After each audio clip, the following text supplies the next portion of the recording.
Oh shit, we're live. Yes, we are live. The first Lonely Marks of the new year, and of course, it's award season.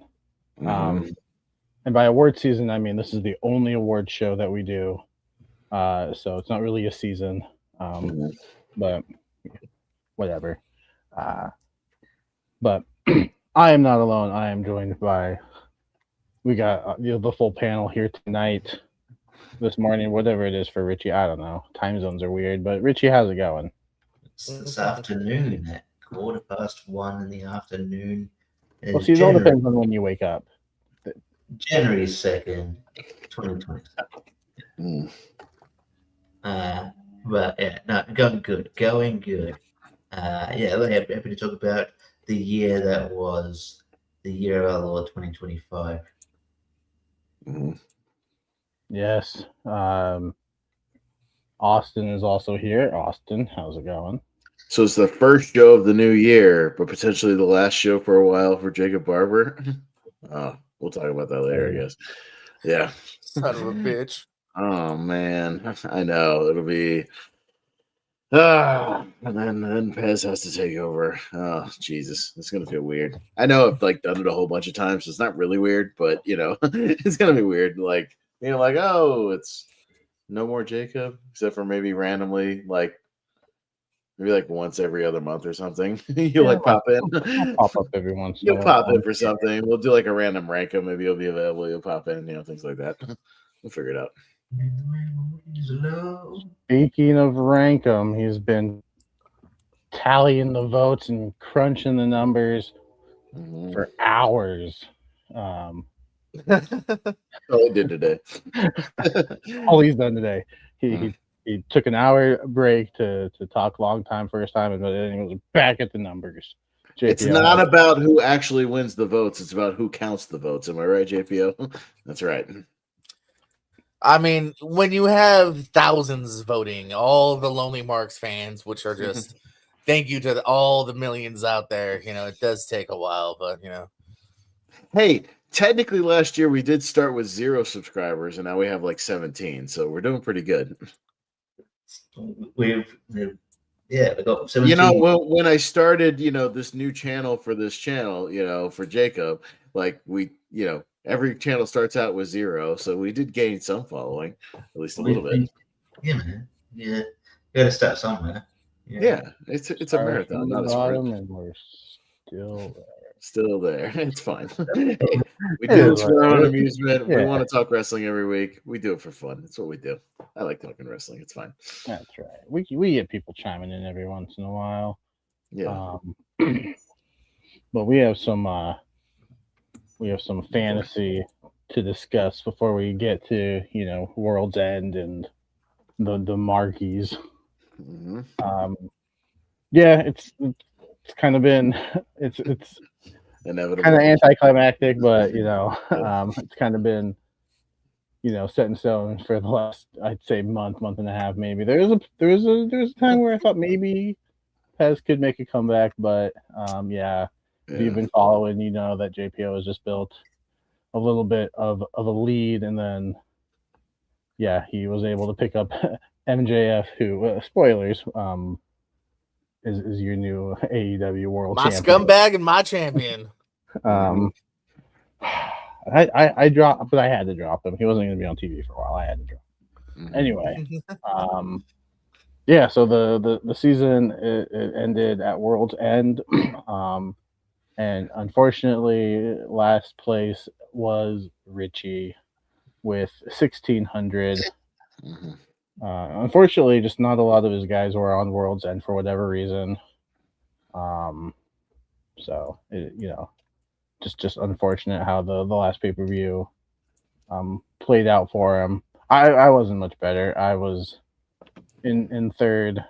Kind of injuries hit me and stuff. So and legal trouble. My fantasy roster because of legal trouble. Which he's sorted out now, but probably not. A bit too little, too late for you. Yeah, the season's over, Andrade. But I was third with 1,000. I didn't have injury trouble. I had like random filming trouble on my Right, roster. right. It's like Kenny Omega is going to be gone for 2 months in Japan. Okay, well, not really. He's back. Oh well, fuck. All right. Adam Copeland's going to be gone for the back half of the year. I thought he'd be back at some point, but no, that didn't happen. He's filming stuff.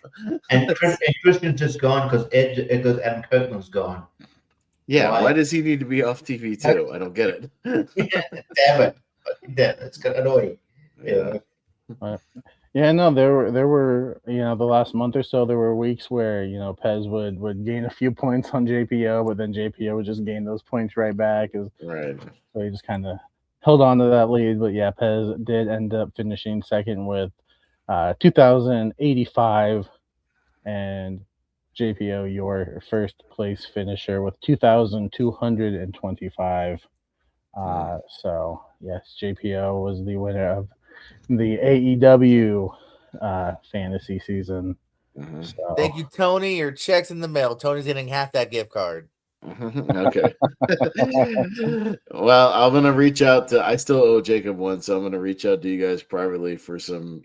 I think I could send Amazon cards through like email, so that's probably what I'm gonna do. Yeah, I do that. Me and my brother do that at Christmas. I send him one, he sends me one. I'm like, we could probably just skip it, just not give each other anything because we're really balancing this out. Yeah.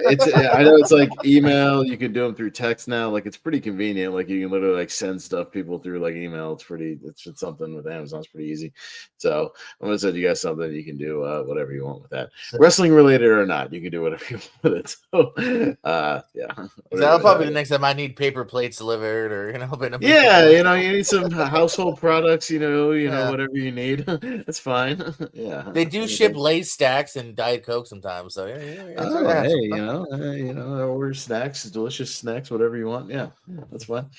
I will.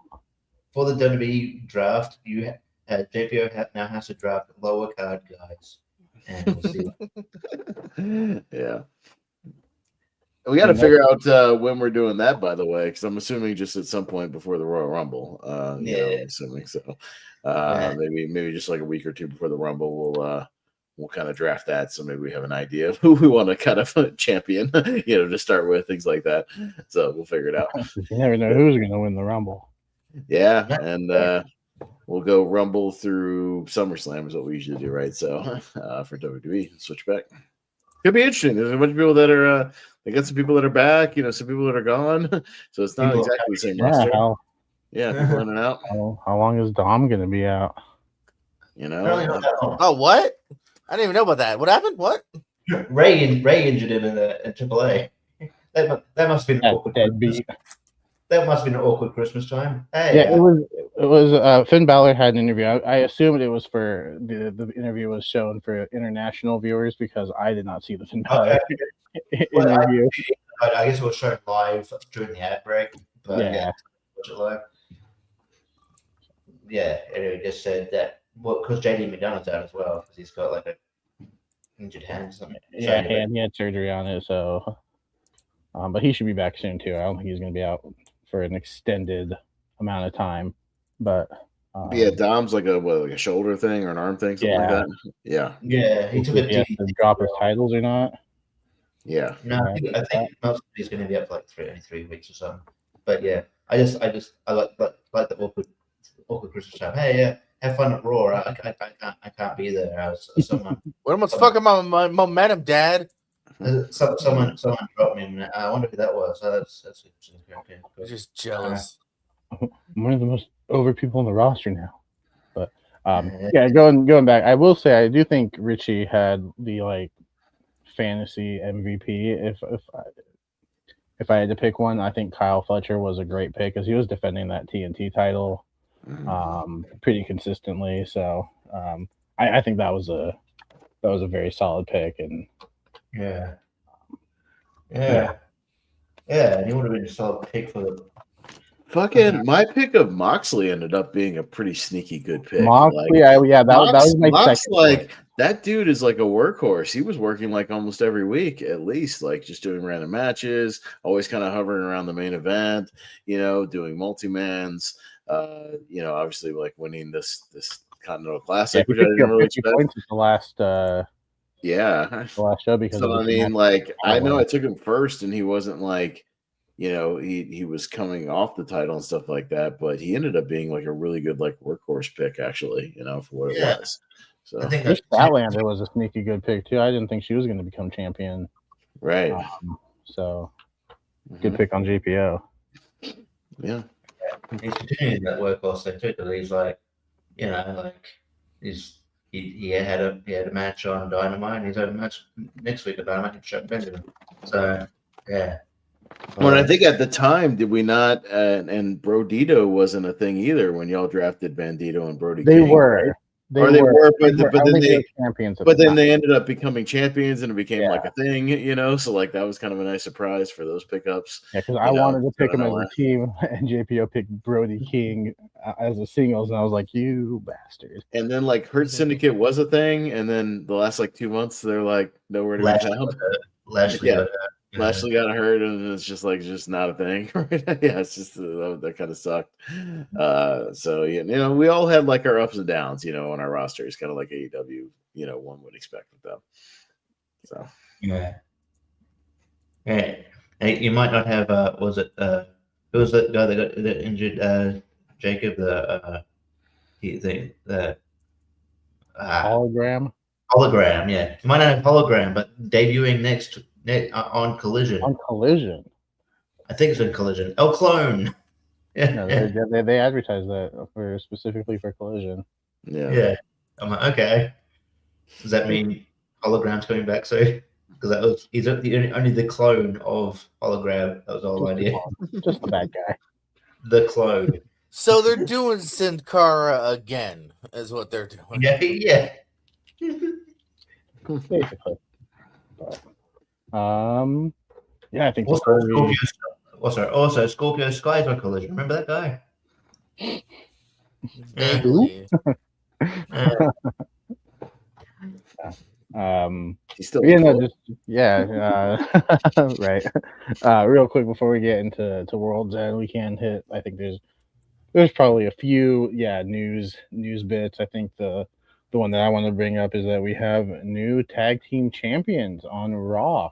The Usos have defeated AJ Styles and Dragon Lee to become champions, and I thought a great match too. By the way, I thought the match was really solid. Still not sure about Jay. I thought if they lost, Jay was going to turn heel, turn on his brother, rehash that storyline, but just in reverse. But no, we'll see. We'll see where this tag title reign goes. 9-time champions as a team. Jay does have that reign with Cody as well, to be a 10-time tag team champion. But yeah, we'll see. Probably this leads into AJ Styles going on his retirement run, because he has stated that he's going to retire sometime this year. But no, new tag team champions on Raw. Yeah. I just wonder if this signals the end of AJ Lee, by the way. And then also, too, I wonder if this is also the end of... They were definitely teasing Jay, like, turning again. So did they pivot, or is it just a small snag? Or, those are the two things I'm interested in.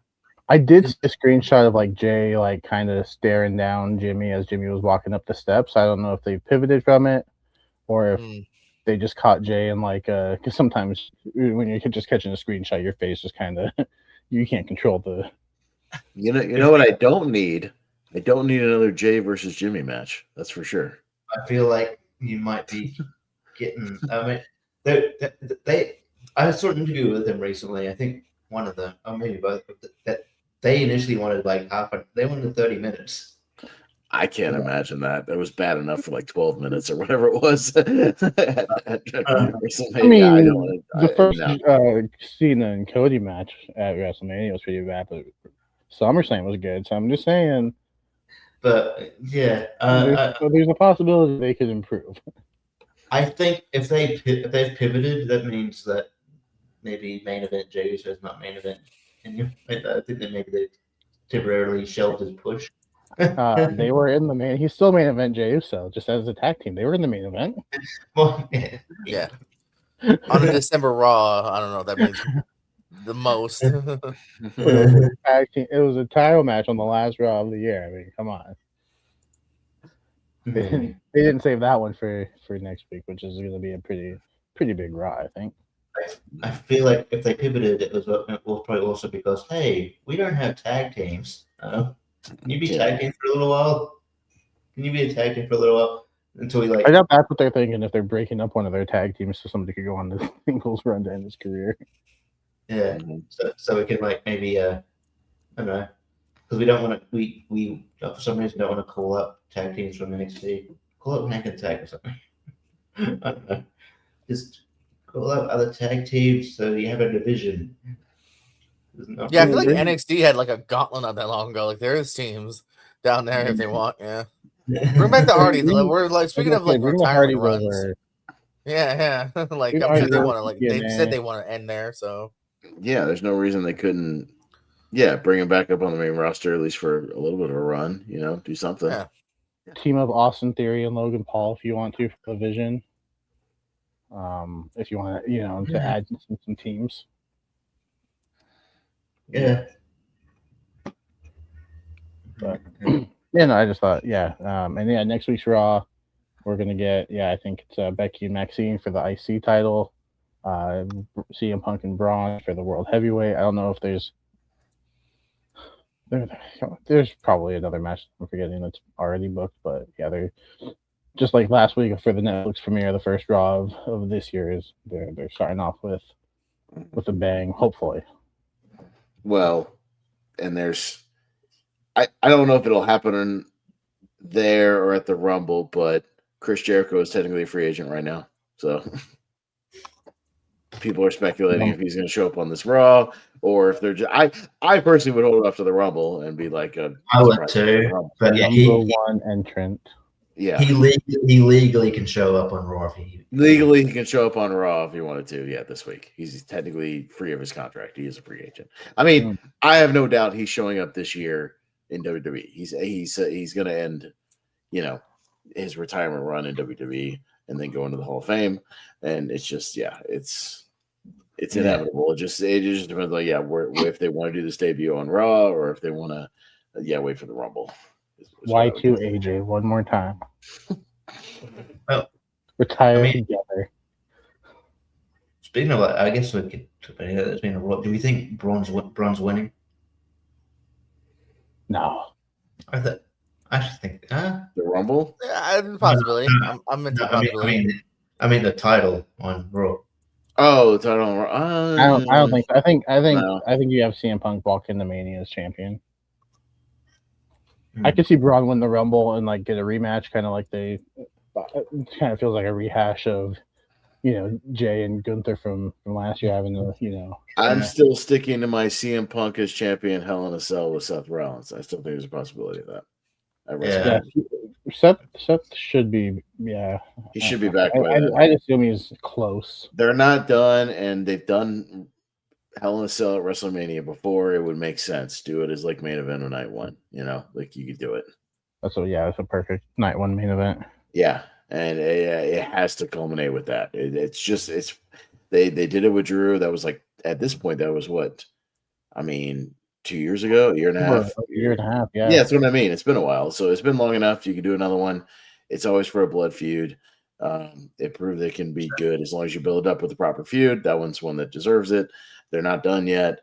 There's a way you could bring it back and do it, and still even, have Seth do something with the Vision, whether he breaks off from him or whatever. There's a way you could do it, and have fun with it. So, and Punk would get his, solo main event essentially, at Mania as well. I guess speaking of Drew, he's got a big man. He's got a 3 stages of hell coming up. Now that's one I want Drew to win the title. I really do. I really think if they really want to keep things shaken up right now, I would pull the trigger on Drew at least for a short run until Mania. Do something. If he keeps losing, because he's so He needs to win. He loses as much as Javon Evans in title matches. Like he needs to win at some point. Yeah, I agree, but I've also said that so many times that he's gonna lose. Yeah. I don't need Cody Rhodes in a 5th straight main event at WrestleMania. Yeah, I mean, to be featured in the upper card. I didn't want him to take the title back from Cena. Like I love Cody, but I don't want to be a hypocrite because I hate short reigns, but I feel like we're having too many long reigns now. Like spread it out a little bit. You know what I mean? Like, I'm sorry, I'm just not as hyped on Cody as I was, 2 years ago. And especially like considering that they were teasing Cody and Roman again. I'm like, I don't want to see that again. Hasn't been too long. Hasn't been too far removed from the last one. I don't want to see that again. You could do Drew and Roman. Yeah. They have a history and they have unfinished business. They've already said that. I think there's a way you could do that at Mania, like if Drew wins. And now it's flipped to where Roman could be the good guy. Roman could be the good guy. He's the cheered guy now. Yeah, Drew could go in as a heel. Like that's fine. And Drew could have a little run, from here to Mania. I think it'd be fine. I think he'd be a perfectly legit champion for a little bit, have a title defense or two, a couple big ones, and then if he needs to drop it in Mania, that's fine. Whatever the case may be, or even with Orton or something. Yeah, I don't know. It's just something you could do to freshen it up a little bit. Cody can still be involved in a big match. There's no reason he can't be on Mania, obviously, in some capacity. But yeah, I'm really hoping they do. They need another shot in the arm, like WWE does, for something. And kind of like AEW's shot in, with the MJF stuff, like it's kind of brightened up a little bit, worked on that. So yeah, if they give Drew the title, I think that could be a nice little change of pace, for something new. I think they need it. I might be in the minority, but I would not mind Cody and Roman 3, but it doesn't have to have the title involved. Like you still drop the title, and then it's just I mean, I'd be more fine with that. Yeah, sure. We're split at Mania. Let's see who the better man is. Yeah, that's fine. Yeah. The title doesn't need to be involved in that, though. Give it to Drew. He's more than earned it. Yeah, Drew could face Orton in Mania. Orton could win, get his number 15 or something. Be a cool moment. Whatever. Like, and then you could build to Orton and Cody. Eventually. Do something like again. There's directions you can go with this that would kind of freshen things up a little bit. And I think they need it because I like Cody, but he's been champion so much the last 2 years. It's just like I need some fresh faces there. I really do. Well, you finally, I mean, I know he's like young or he's the same age as Cody, but finally push LA Knight to a substantial degree. Would it really hurt if LA Knight was world heavyweight champion for 3 months at some point? Would it really kill anybody? The guy's over. Like, he doesn't need to even be WWE. Move him to Raw. He could, eventually win the world heavyweight title, have a little summer run or something. Like, would it kill anybody? That's what I mean. Like, I don't think this title is so prestigious that you can't elevate some of those guys into that position, even just for a little while. There's nothing wrong with that. That's what we used to do. Like, WWE used to do that stuff like all the time. Like I don't know. I mean, you did it with Jay, but it was wrong. But people were like, yeah, but not Jay though. I mean, he's gonna say this. But no, I was even fine with the Jay experiment. I like that. I like the Damian Priest try out the Jay one. Like, I mean, I'm down for different shit. They're doing well with Gunther. That's about it. Like, because Gunther's, but again, you got to do it with more people. Yeah, there's still more people you're going to do it with. Probably another new champion we're going to talk about because I think it happened after we went off air. Is Carmelo Hayes winning the United States Championship? Familiar. Yeah. But yeah, he's another guy I would like to see in that picture at some point. Not maybe not this year, but I think I'm glad he's finally getting like at least some opportunities. Whereas I thought he was going to get lost in the shuffle. But he's getting over, which is good. Mm-hmm. Question is, does he continue the open challenge? No, I was gonna say I wouldn't be opposed to you guys mentioned LA Knight and LA Knight Drew McIntyre program going into Mania, and then that probably doesn't scream Night 2 main event, but then you insert Seth CM Punk Night 2 Hell in a Cell. I You think that also would be always, don't forget it. It doesn't have to be main event. That could still definitely be a title match. Well, the women main event, or what I'm saying. right. Yeah. I do. You had Drew and Seth open up. What was it, night 2 or whatever? For the World Heavyweight title. You could do an opening. You can do an opening as well. And King of Jey Uso won in the opening. So that's that you can do those title matches in the open. Yeah, have the women. If especially if you have another situation with some combination of Rhea and Io and or Bianca or Stephanie Vicker or whatever whatever you're gonna do there, have a big match in the main. I could see them doing finally doing the one-on-one Io versus Rhea. Yeah, that would be big enough to where having another one-on-one match. Yeah, and with a definitive winner this time, you know what I mean?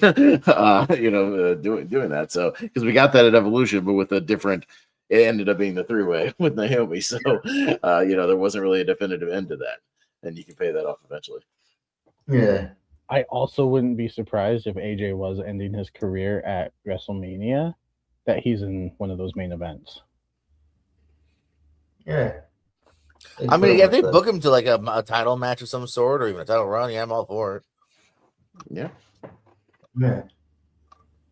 And also, shout out Carmelo Hayes. I'm glad they gave him the title. We might talk about him later. We'll see. We'll see if there's one of those categories that he fits into. But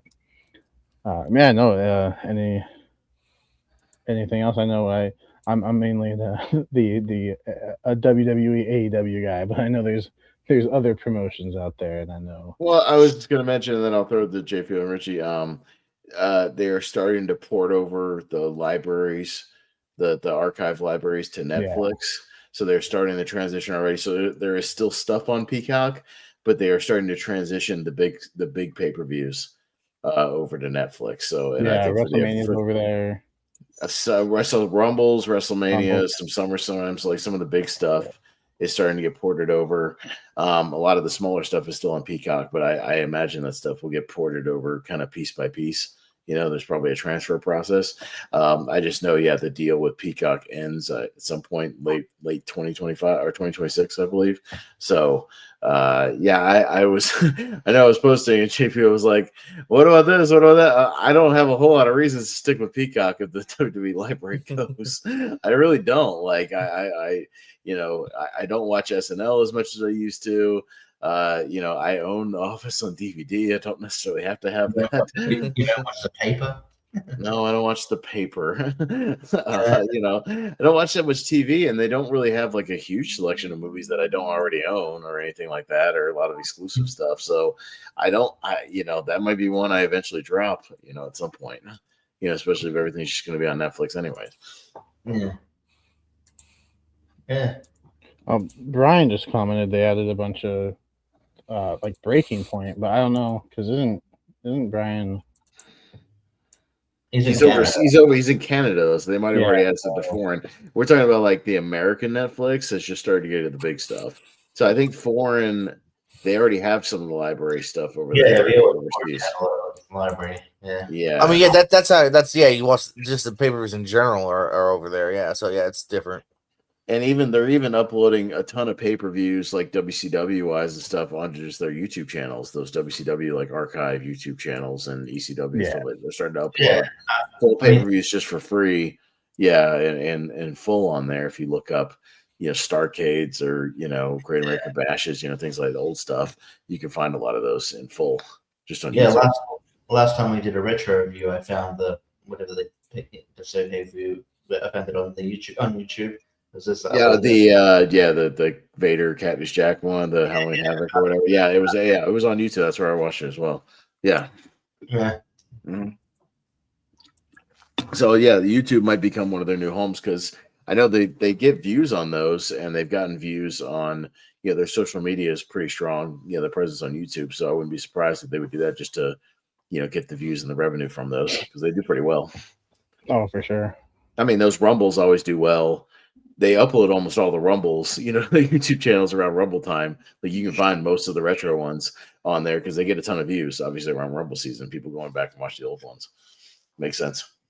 But also, Rumble's just a match where I'm like, sometimes where I'm just like, I feel like watching wrestling. I'm gonna watch a Rumble. Just put one on in the background, like while you're doing stuff, and just kind of, just who's the next person? Oh, okay, yeah, that person. I remember that. I did that. I've done that this week. Yeah, because I've a lot of not downtime, but like I can have TV on, but I'm doing calls during work. So Right. yeah, I've done a couple random. I just let it flow. I'm like, I was watching 2000 the other day. Before that, it was like 93, and just whatever comes up. Because YouTube actually has a bunch of them for free too. Because you can just glance over and be like, "Oh, this is where Rikishi started dancing in the 2000 yeah. era." Okay, no. Yeah, they're about to drop Talk Machine on his head. yeah. I know. You can just glance over and out. Yeah, you don't have to like super pay attention to it. You can just be like, "Oh, I forgot that person was on the roster at that time." Oh, there you go. This is when Mil Mascaras eliminated himself. Yeah. That's just silly. Yeah. Yeah. So what do you guys got? I mean, to just make sure, I don't have a lot. I have one that you might not have just because it broke like just before we got here, but it's not that big news because honestly I thought she'd already been done. But Madison Rain just announced her retirement. I was like, oh, okay. I thought she was already. No disrespect to Madison Rain, I just thought she was already done. But yeah, so I thought I guess she was in the AEW, but they didn't really use her. But I guess she's just working backstage. So I guess she's been more of a coach. Like if that had been reported a while ago, she was more of a coach backstage, and like even Christopher Daniels before he retired, where like he was mostly coaching with occasional match kind of thing. Yeah, so she was basically transitioning to her retirement anyway. So yeah, I mean, I mean, I like her. I mean, shout out to her, good TNA run, absolutely. Probably the best wrestler of the Beautiful People too, hands down. No offense. Yeah. So, and yeah, I don't know. Yeah, decent career there. Yeah, I think there's not really not much. I mean, I said I'd bring this up because Brian told me that. But if you're a fan of Hell's Kitchen, and I am, but I need to catch up. Apparently, there's going to be some WWE wrestlers on there this episode. So if you're a fan of that, Liv Morgan. Oh, what the fuck, AJ Styles? You're fricked up the French toast. Liv, people are going to be customers are Liv Morgan, Big E, and I guess wouldn't they going to be some stuff, but he technically is because they promoted stuff. Braun Strowman is going to be on the next. I hope they don't serve any of their food raw. Yeah.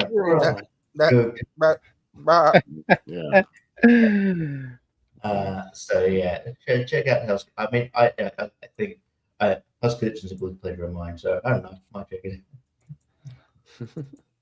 out. Yeah, but they do promote that Braun show a lot that he's on. Like they promote it on the WWE. It's like I said before. Evidently, he did good, and they want to do another one. So, but they promote that on the on WWE's channel. So I'm like, okay. So I'm like, he is sort of in the mix somehow. Well, I think it's just the fact that they produced this show. I think that's the only thing. He's not under contract. Okay. But I mean, they might have had a clause like saying, if they had a season 2 clause, which I think most shows do now. Yeah. Man, that's. I mean, if you NWA fans or whatever you, the EC3. There's NWA fans. Yeah, Okay. but I think they're a great rap group. EC3 and Colby Carino are no longer in the company. Really? They're done. EC3 that's a pretty big deal that EC3's not in there because he's been in the company for a long time. And I don't know who else wants him. I wouldn't, because he's a bit of a divisive character, and he doesn't have age on his side either. So I don't know. We'll see where he ends up. Colby Carino, pretty sure he was like dealing with a neck injury. I didn't know that because he became a free agent. I didn't know whether it was a work or shoot, but I think it's a shoot. He was dealing with a neck injury. So I guess when he heals no, he did heal because he returned on TV pretty recently. So I'm guessing he just kind of returned, finished his run, and going from there. Last time I saw him on TV, I watch it through the way you watch it through the Ring the Hawk guy. Markie did, that or in background at work, but the only 2 times I've watched recently. But but he's just been in a neck brace doing promos, but maybe he's wrestling. So, well, yeah, that was him return. Yeah, but they weren't. Yeah, they were. That was him to hype the return. Yeah. Oh, okay, fair enough. But I know Again, don't forget they're so behind on those tapings. Like, yeah, they. You know. Oh yeah. They crowned a new champion in August and only aired like 3 weeks ago. Yeah, I said on this show. I said this is technically new news. It's also something I said back in August. In case you're wondering, yeah, the new champion is so and so, Silas Mason or whatever. Yeah. He's a decent worker, but he's just in the wrong, Oh, I like him a lot actually. He's got good potential to go somewhere for sure. Yeah, but Colby Corino almost there's some issue that happened. He almost signed WWE, then something happened. But like I could see him go. I could see him going there, considering his dad is a trainer. He's got good size. He's probably put on some good size. I can see TNA. I can see WWE possibly. Maybe. Yeah, it's obviously as his dad's one of the trainers at the Performance Center. So I can see that. I like the guy. So yeah, but it makes me think about the future of NWA, like to the big ones that they use quite often, especially EC3. I'm like, I am surprised NWA is still that company's still around now. So it's like, yeah. I wouldn't be surprised if there's other releases. We'll see what happens. JPO, you got anything else? No, I was doing the graphics and I've had a busy day. That's okay. I don't think there was like a heavy, it wasn't like super heavy over the holidays because I know WWE had a light schedule, so there wasn't, a lot going on. The week we took off, AEW just had, the pay-per-view essentially, which we'll talk about, and a little bit of follow-up. But most of the news for AEW kind of came out of the pay-per-view. Do you want to move on to that, Jacob? Move on to the actual pay-per-view? Move on, Worlds End. The final pay-per-view of 2025. Decent show. We saw the we're not gonna go over everything. The pre-show is the pre-show. If you've seen one AEW pre-show, I just don't watch seen them all. I like wrestling. WWE's pre-shows. Also watch AEW. They have wrestling. Exactly. One noteworthy thing about the pre-show, it was back on YouTube and not HBO this time. Yeah, there's no, and it wasn't the Tailgate Brawl, which I guess maybe that's the exclusive to HBO. It was back to 0 hour. Yeah. So because I know I turned on my my YouTube stream that I buy the pay-per-view off of, and the last couple of times they've just done the HBO exclusive matches, and the YouTube feed will just be Jeff Jarrett and them just doing the talky nonsense. And it was the full on matches and whatnot. So I don't know if that was just a temporary thing or if people wanted the YouTube back. I don't know what it was. So not sure what that the views might have been so low where they were like, all right, this isn't helping, this is just hurting. That's my potential guess, because it was weird that it's already different. They only did 2 of those, I think. Right? It makes it easier to watch for me because I couldn't. I wasn't watching the pre-show because I couldn't. All of a sudden, I couldn't sit. You had to have it's not the stuff that's not on HBO Max here. So, the only way I watch pre-show is just with you guys. But sometimes I'm not. I'm doing other stuff, so I have it on the background. I couldn't even do that. But, I'm not saying the pre-show is bad. I'm just saying it was. We don't have to go match for match. It was a pre-show. But we did kick off with the semifinals of the Continental Classic. Kazuchika Okada defeating Takeshita, John Moxley defeating Kyle Fletcher. I think we were all kind of surprised at that. I picked Okada, but none of us picked Moxley except for our good friend Jake Tato. I believe he picked Moxley. So good on you. But I don't know if I just had such high expectations going into Okada Takeshita that it kind of fell a little flat for me. It was still an excellent match, but I think just unfairly I had those expectations that we were going to get this, all-time classic of a match. If you had told me a week before that at the end of the day the Moxley Fletcher match was going to be better than the Takeshita Yeah. Okada match, I would have thought you were Yep. crazy. But it ended up being true. That match was like Yep. a good star or two better Oh, for sure. than the Takeshita. Like, I think Meltzer even gave it 5, or somebody did. Like, I think, like, I don't know if I go that high, but like, I would say it was, or was that Alvarez? So like, I can't remember. Yeah, something like that. I think because of that finish, it's very much felt to me like match 1, we're holding it back to a degree. Right. So, Yeah. I think we're gonna get another rematch definitely from these two, and hopefully that'll be the match we all kind of thought. As I remember, even Jacob saying like, "Hold on, before I do my match of the year contender," which is a good call on paper, you know.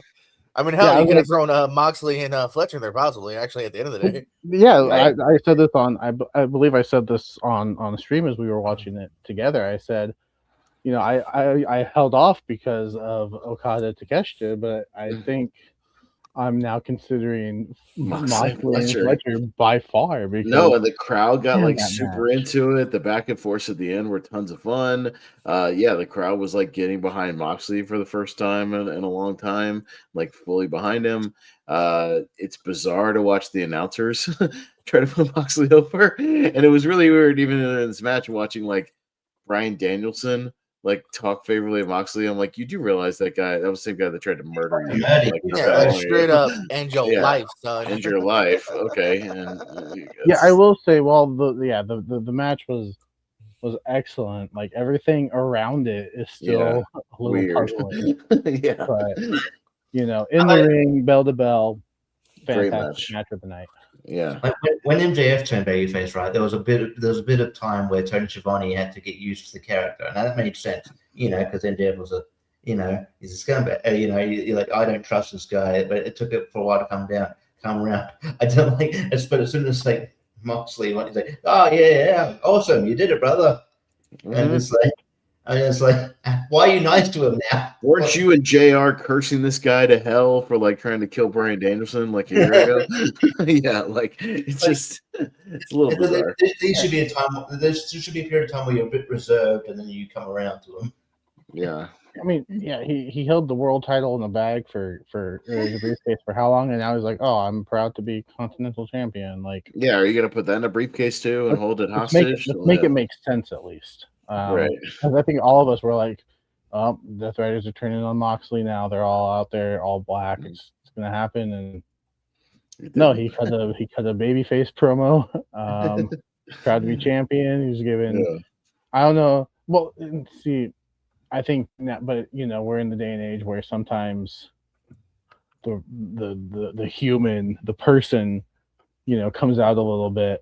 So maybe he was just speaking as, I don't even know what his real name is, Jonathan Good, I think. I don't know if he was speaking as him, like half him, half Mox or what, but like just make it make sense. Like, well, they're trying to make it make sense. I think that the angle I think they were kind of aiming for with his promo was like, well, what I was fighting for with the Death Riders was to everybody to give this much effort in all their matches or whatever to put out, 1,000%, like the people with balls have to, enter the Continental Classic or whatever. I'm like, yeah, but were you saying that like nobody in AEW is working hard before that, like trying to give their fullest potential? Like, I don't think that's true at all. Like, introduce you to a guy named Will Ospreay or a guy Swerve or Hangman, like fighting for their lives as well in some of these matches. Like, yeah, I'm like, what? I think his gripe was the company gone soft, or that the wrestlers have that kind of they've gotten lazy or just got things too easy, and then but like this tournament it proved that he's got that they've impressed him. Like, that's because you got taken through the ring. I don't know. It's just like you gotta. There's no. I don't know. It's a heel thing and a heel boomer thing to be like, oh, these wrestlers are lazy. They don't have any motivation. Where you don't really see that. Like, at least there should be segments of people like chastising people like who didn't really care about matches or something. But there wasn't really I get where they're going for it. I just don't think it was executed the way they were sort of hoping. But yeah, and then I thought, because obviously the whole point of Death Riders is like, hey, like, you know, we're badass, we're bad, you know, we don't care.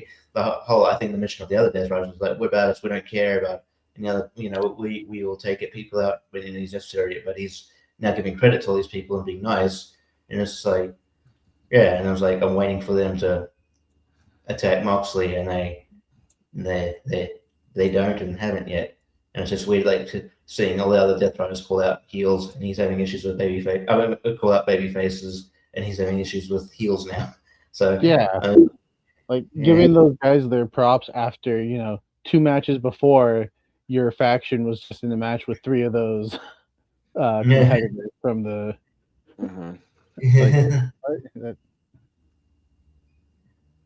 Yeah. I'm sure it'll make sense. I'm sure I'm just being impatient. Like, I know I want to know now, but it seemed odd at the time. But yeah. But JPO, any quick thoughts on the Continental Classic just overall and the result and all that? No, I saw someone on the scrum mention to Tony, like, "Oh, would you ever do it like in the summer or in like the April or like spring season?" I like the fact that it's in winter, though. I kind of think it gives us something to watch on TV, give us something to look forward to. I like the fact that it is pretty, except for the Okada semifinals, pretty just straightforward wrestling, which I think is pretty dope. That we just don't always get. Like, it just reminds me of like a good old like Ring of Honor, like, you know, match or tournament. So, you know, I do dig it. I do like that. That's something. But they do the 20-minute time limits, the no interference thing. You know, it's like you know what I mean. Like, I like the mostly just get like really banger like 15-minute matches on TV. They're just really good. Well, as we saw with the Kyle Fletcher Speedball Bailey match, that fucking ruled. That match was awesome. I won like every class. I may or may not have nominated that match for match of the year on my list. That match was fucking great, and I watched it twice. Really good. It gives us matches that otherwise why would we? Yeah, right. Like no story. Like what was it? It was either last year or the year before. Will Ospreay and Darby Allin. Like just like, oh, we're just gonna go out and have an absolute banger of a match. Yeah, right. But they're paying more, giving more importance to the time now. Even like they made a new sort of wrinkle to the continental sort of championship matches where they mentioned so Dynamite. Like, you know, I hate the idea of the term open challenge, but not open challenge, but yeah, the championship eliminator. But you know, it was like Moxley had a match with Josh Alexander. Decent match, but like they said. Obviously, Josh Alexander beats Moxley, gets a title shot, but also if the time runs out and no one wins, then he still gets a title shot too. So they're paying more attention to and then like the time they only had like less than 5 minutes left, so they're paying more attention to like the race against time kind of thing, which sets it up to be a bit different to the others. So I don't mind that wrinkle to it. No, I've had some of my favorite matches of the year come out. I told about last year. The Hammerstein Ballroom, Will Ospreay and Brody King was one of my favorite matches of the year. That match was fucking bonkers, like crazy. Just the clash of styles, and when you throw all these different guys with all these different styles, they may have faced off here or there before, but it gives it like a sense of importance and it kind of elevates it. So I've come around on it. I still don't love. And I know JP was with me. The fact that now it technically gives us yet another title because now Moxley just took a belt away from Okada, and now that Okada has his belt. People were wondering what that meant, and according to the website and everything, that's what it looks like, unless they pivot off that. But so I don't need that, and we just had a new title, the Ricochet one that has not yet defended it on any pay-per-views or anything. Did you not watch Ring of Honor's final battle? I'm sorry. He defended it on Ring of Honor. Ring of Honor. Sorry. Did we need another belt, AEW belt for that? I'm so take it to Ring of Honor. I could have got fantasy points for it. I'm salty that I drafted Beast Mortos and he's been like a Ring of Honor guy for the last like 4 months. So get out of here. You mean Mr. Monet? Yeah, Mr. Monet. I think he was on Dynamite this week. He randomly. Yeah, he lost to Bandito, Yeah. but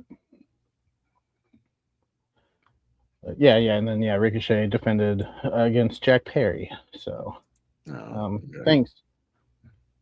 Oh, thanks, Jurassic Express, for not fighting as a team all the time. Anyway, Continental Classic, that was great. The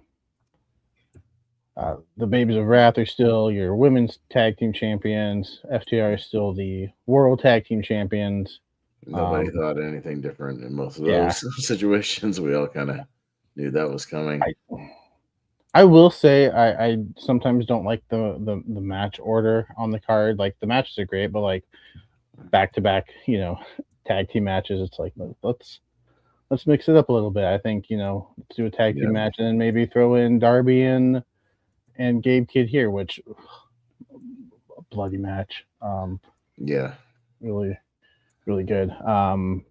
Chris Statlander still your women's world champion. The Mixed Nuts Mayhem match was really good. What did you guys think of the rest of the card? We'll get to the main event because obviously there's stuff to talk about there. No, I mean there was fun stuff on the card. I mean the FTR,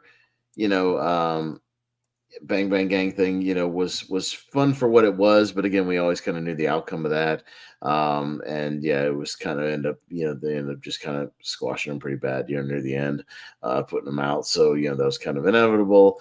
The Mixed Nuts match was entertaining, you know what I mean? A lot of entertaining people in there. More Orange Cassidy and Tony Storm. Yeah, the Orange Cassidy, Tony Storm, Mark Briscoe stuff was all like really fun. So yeah, the face off with Roderick and Marina trading chops back and forth was fun, and the crowd kind of being in on that. I think even Nigel said like "Hell hath no fury like a wife scorned" or something like that. He dropped like a little subtle reference that they're married. So that stuff was fun, and the crowd picked up on it. When they did the stare off. So that match had like fun character moments. It was more about like kind of a fun, but it was a nice change of pace, from the super serious stuff, on the rest of the card. So I didn't mind that. Chris and Jamie worked their asses off, had a good match as they usually do. And then the finals, like Moxley and Okada was like good, but I think it was hard to live up to like the match with Fletcher from earlier. You know what I mean? Yeah. It was just like, it was really hard to live up to that. I think it was just kind of a right place, right time. With the crowd and whatnot. And so it was good, still a solid match, like a good kind of final one. But it was just hard to live up to that. It's still a good match. Yeah. JPO, your thoughts on the rest of the card minus the main event. We'll get to the main event. Yeah. Yeah, no, I mean, another good show, good way to end the year. I like that AEW still tries to put forth, a really solid pay-per-view. WWE, I feel like, has given up on December for the last couple of years. So yeah, no, I'm all for it. I think AEW produced another good one. Mm-hmm. Richie, your thoughts on the rest of the card, except for we'll talk about the main event. The main event. Yeah. Yeah, I thought the rest of the card was pretty good. Yeah, nothing like outswelled or anything, but still really quite solid. And yeah, it was a good time watching it. So it's always AEW is always worth it. And I think they've turned around a bit since where they were at the start of the year. So yeah, I think they've always been a good show, like in the ring, but they turned around a bit creatively as well. So yeah, it was a good show. Not my favorite of the year, but it's still a really solid show. I thought top to bottom it was a pretty damn good show wrestling wise. Actually, again, I don't think there was like a bad match on the main card at all. And AEW is pretty good about that, to where there's at least 90 good matches, and it felt like it like. Again, it was around the same length as a good chunk of them are, a little over 4 hours or whatever. I just thought this one kind of breezed by a little faster. I don't really know how to explain it, but I thought the pacing was actually pretty good with the show. Maybe it was because there weren't any overly long matches, which helped. No matches went over 23 minutes. Yeah, and I think in the past we've had like we've had a couple of matches, like even like 3 matches or something that go like 30-40 minutes, and I think that kind of kills the pace of the show. Well, Omega wasn't on the match, or wasn't on the card, so they Right. didn't do a 30-minute match. So yeah, and I don't mind if like the main event goes long, because if it's the main event. But yeah, if you look at it, like the Continental matches were all like 17 minutes, 22 minutes, 20 minutes. So like they stuck near to where those Continental kind of times were. The street fight was like 17 minutes, again, not too long. Those middle matches, Darby and the mixed nuts thing, 12 minutes, again, like perfect. Keep it like an intense 12 minutes, especially with the Darby thing, like from start to finish. Chris and Jamie was under 20. So I mean, I think that helped with the pacing, that we didn't have these like super overly long matches, you know what I mean? And there was 10, but they were all like pretty rapid fire for the most part, or they felt a little quicker. And I think that helps the pacing of the show for sure. Well, there was 9, which also I think helped. Oh yeah, 9. That's right. Yeah. I'm looking at November, so if you count like the first match that kind of bled over, they did that gimmick twice, right? So that was technically 10 or 9.5, however you want to say that. But yeah, yeah, maybe 9 is their sweet spot. Like maybe they should just stick to that, going forward. And then keep them around, like I said, 15-20 minutes, and keep some of the middle ones that don't have much of a story. Yeah, you don't need Darby and Gabe Kidd to go 20 minutes. There's no reason for that. They could have an intense, 11-12 minute match.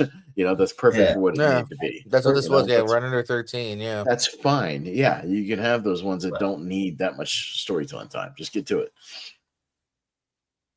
Yeah, and then, our main event. I guess that's sort of. Yeah. Sorry, I'm a bit behind again. My internet's been wonky. But that's sort of because I couldn't really think of that. The only 2 matches I'll jet out is the Darby Gabe Kidd. I just like the fact that it's built as a normal match and still Darby tries to kill himself. Just because that was still the most brutal, but then one of the more brutal, coffin drops you'll see. I'm like, Jesus Christ, dude. But yeah, and Jamie and Chris. That match is a banger. I think they had great chemistry, and I will attest that on the stream I was dismissive of it before it came out. I was like, oh, the crowd's going to die for this, and look, I admit when I was wrong. I'm not wrong often, but there you go. Mm-hmm. Yeah, our main event. I was the only one hopeful that Samoa Joe was going to retain. I thought maybe let him keep it through the new year, and then he can drop it on a special episode of Dynamite, because the next pay-per-view I believe isn't until March. Revolution. Mm-hmm. But they always do those special episodes of Dynamite. It seems like half the Dynamites have a special tagline or something. And they're going back over to Australia again too for the big show, the Grand Slam thing, and then that house show in Brisbane. They're doing a house show in Brisbane, they're doing Grand Slam in Melbourne, and then they've also got those special Dynamites between, like Maximum Carnage, where you got MJF and Bandito and the other things scheduled for a couple of weeks. So they'll have special Dynamites between. So give Kyle Fletcher a title match in Australia. He deserves it. Anyway, the main event. MJF is your new champion. Yeah, everyone else on the panel did pick MJF. I was just the only one a little hopeful that Samoa Joe was going to retain. I think even in his later years, Joe is still producing quality. But so is everyone else in the match. Swerve and Hangman, I don't know. Just keep them like together. Like they can always just be with each other. Like they're entertaining. I haven't gotten bored of them yet. Doing stuff together. So I like how they were kind of working together a little bit, but then once it was just the two of them, like you could tell, like maybe there's still a little bit of animosity there. Well, the crowd popped when they had their like little face off in the middle of the match. Yeah. You know what I mean? Like they're stared out. I mean, obviously it's like, the feud is still there deep down. Yeah, I don't know if we'll ever get like another crazy match between them, maybe, but yeah, I mean, like I could see them just being kind of a unit for a little while, having each other's back in different situations. I wouldn't mind that.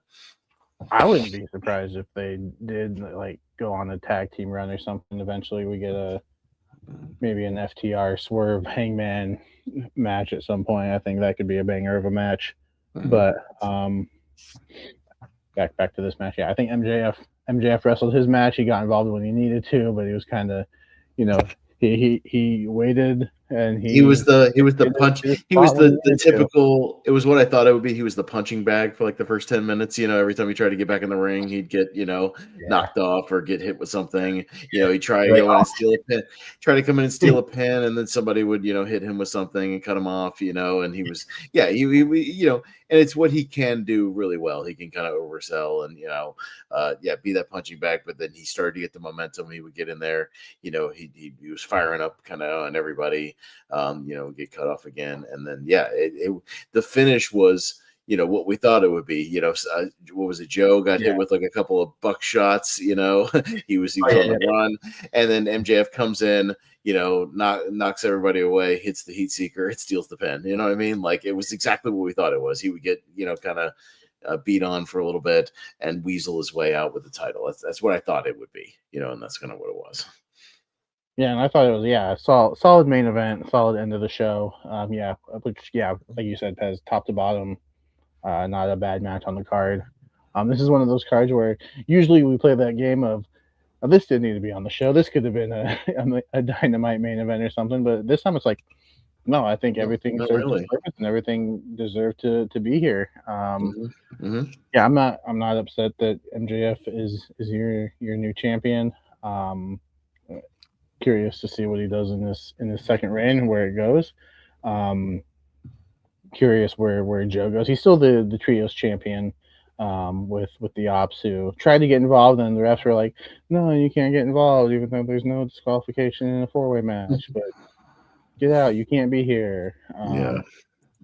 But no, solid 20 minutes. Like it felt like it flew by, but at it was nonstop action from like start to finish. I mean, and even there was stuff where just randomly they were hitting finishers, 5 minutes in, like Paige was hitting a buckshot or two, like in the, beginning parts of the match. Joe was hitting muscle busters, they were, Swerve was hitting Swerve stomps and house calls, here and there. Like it almost felt like one of those WWE matches where they just like kind of hit finishers and big moves, for those multi-mans a little bit, but maybe a little more clean and a little more intensity and unpredictability. But yeah, it was still a really solid way to end the show. And you just had a big moment to end the show.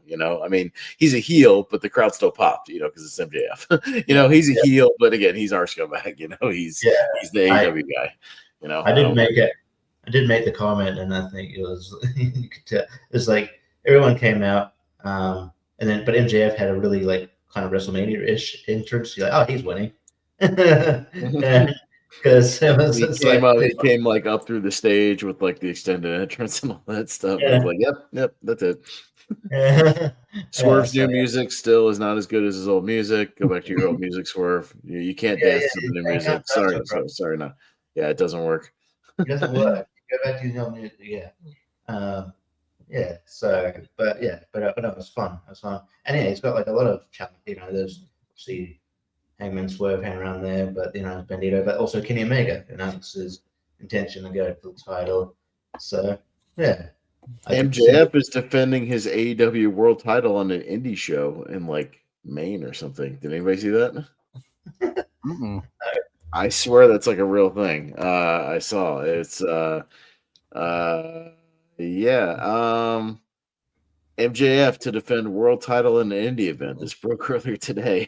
He's traveling to Maine later this month.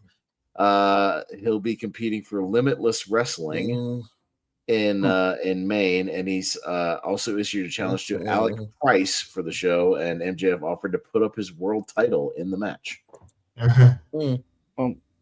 I don't like. Well, I would hate that as a fan going to that show, because it's like, well, we know our going to win the AEW World title. Wait, what? Say that again, Jacob. So I would like as a fan going to that, like, well, your guy's not winning the Yeah, but AEW World that title. fan is now getting an AEW World title though for an indie price. Like it's the opposite. The fan would be more excited. For like it's not gonna change $25, hands. you're getting an Yeah, AEW like, that's still a cool champion on your thing. show. Yeah, but but that's still a like cool thing. but like the result, like Yeah, like, but that's any I'll chance of sacrifice the surprise. result. I'd sacrifice the result for a cool ass match, though. You can have a cool, like, him being there is cool enough. Like, that's Yeah. Like, then you add, like, I'll put up my title. Well, now we know who's winning the match. Okay, Like, but then I go a step further. Even if he wasn't the champ, he's not going to lose in a random match to Alec Price. You're not going to have random indie guy beat AEW World Champion MJF. Even if it's you're not going to have random indie guy beat AEW anything. Yeah. Like 9 times out of 10, if you're solid. But even I guess even at like you're at WWE house shows, it's like if it's a title match, most of the time it's like, oh yeah, 9 times out of 10, even at a house show that ain't happening. Yeah, on the off occasion, maybe. But sometimes it's mostly bad. Yeah, that sometimes it's a Thea Hale situation. Yeah, so you never know. Look, JPO, your thoughts on the main event? Yeah, man, I love MJF. I predicted that. I wasn't super confident, because I think anyone winning could have been possible, actually. Fun enough 4-way here. Look forward to seeing what we're doing MJF. I mean, obviously, a couple of people might have voted for some MJF stuff this year that wasn't great. So hopefully his 2026 storyline wise is better. So we'll see. I wasn't the only one too, man. His Jared stuff fucking like died off. Oh yeah. I just it's not just that. I mean, we'll get to it. It's just like I'm happy with the storyline. They're just going to see the storyline through. Don't drop it. Don't go. Nah. Yeah. So we'll talk about it later. Richie, on the main event. It was really fun. As I was expected from these guys, really solid workers. Thinking, it was. I knew MJF would win the title back eventually, and it's good to see him back now. And I could see the main program being like, maybe Hangman being like, also being like the chaser. But I wouldn't mind Kenny, the main program being him and Kenny Omega, because I think there's a storyline you can tell there. I think Kenny Omega had a good promo. It's one of those things in Dynamite where Kenny Omega interrupted MJF, but he wasn't in the arena. It was by satellite at home, so he was still at his house. So he knew that. I guess he just knew the right time to interrupt him, even though he wasn't there. I don't know. That's always kind of funny. But I'm looking forward to his run. Because even though he had a long one last time, it did get cut short. So and MJF is obviously always very entertaining. So I'm looking forward to it. Yeah, Pez, you got anything to add about the main event? No, I think I could see even MJF holding on to it. Potentially, I think the person that will get it after him, I think he'll hang on until Will Ospreay. And I think Ospreay, when they go back to All In Wembley this year, I could see him.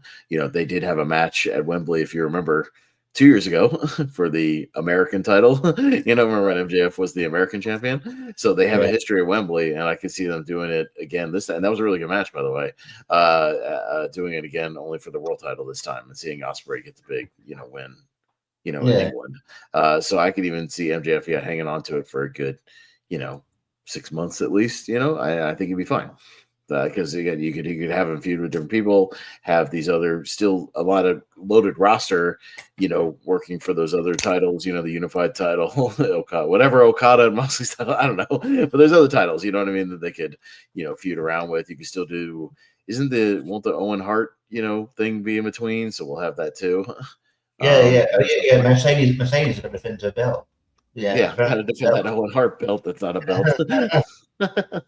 So, but yeah, I mean, we'll have another tournament to look forward to before then. So it's not like nobody else will have anything to do, you know. And I think MJF can still be a solid champion. He's having better and better matches every year, despite what Jacob might think. He's a really good wrestler, and he steps up to the plate, has good matches. So I think he'll have good No, he matches. does. Yeah, he really does. No, he does. I've never disliked his wrestling. I think his promo gets a little overrated because he just always yells and does the same thing every single promo to get the cheap heat. You can shake your head, JPO, but I'm not wrong. Oh shit! I always forget I'm on camera when I do that. Oh, shit, we're live. We're live. That was I was gonna bring up a question because the last 4 AEW World Champions have all been champions before, so I was gonna ask who do we think the next first time world champion was going to be, and I think Will Ospreay is a very it's his time, and he's going to come back to, you know, a big pop when he finally comes back, you know, from his next stuff. You know, he could even be back by, I could see, by Revolution or something, you know, if he's training, you know, he's doing his physical therapy right now, so he could be back. And yeah, I think you build it up to it. You also have enough time to build it up, and I think it'll work. The only other guy, and I thought, you know, I thought they were going to do it last year. The only other guy I could see, but not, you know, I think Ospreay's first, right? Only other guy I could see is Darby Allin. But I thought they was going to do that. They were setting up to that last year, and they just didn't do it. But Darby Allin eventually, probably. You know, and maybe after Ospreay, I honestly in the next year or two, Takeshita. Or Carl Fletcher. I would say Fletcher or Takeshita. I think it honestly, you know, if they play it right, Takeshita is becoming one of my new, you know, one of my favorite guys to watch.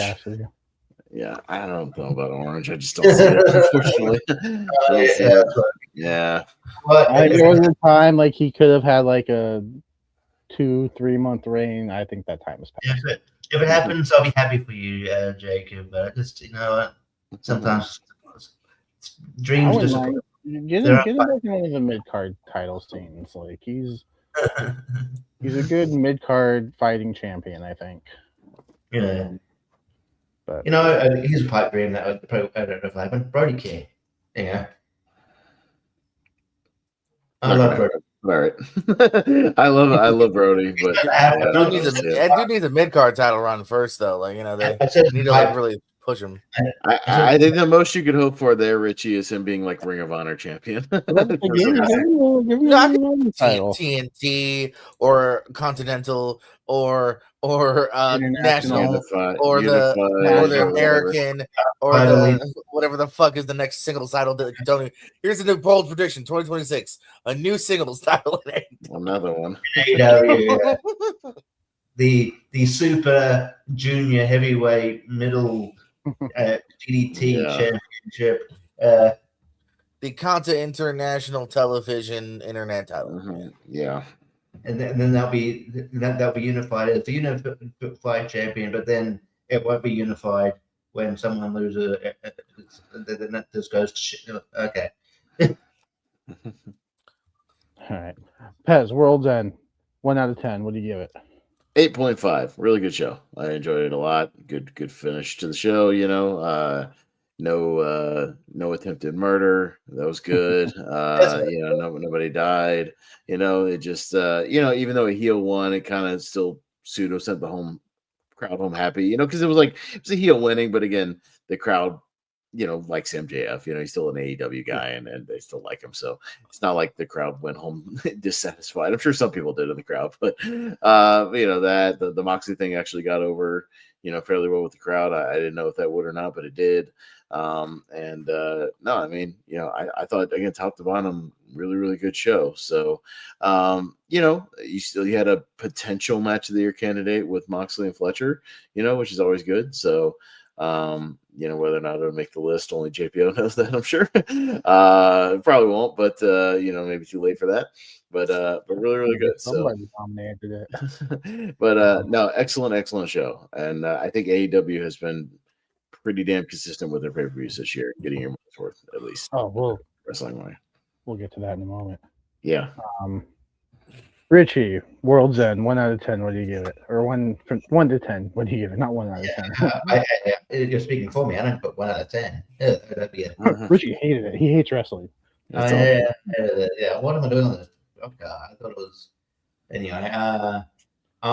I'm sort of similar. I'll just go the same. Might be boring, but I'll go 8.5. I think it's a really, just a really, really solid end of the show. I think it's paced better. No bad matches. Potential match of the year candidate. When it's got a potential match of the year candidate, you can't really vote it really quite low.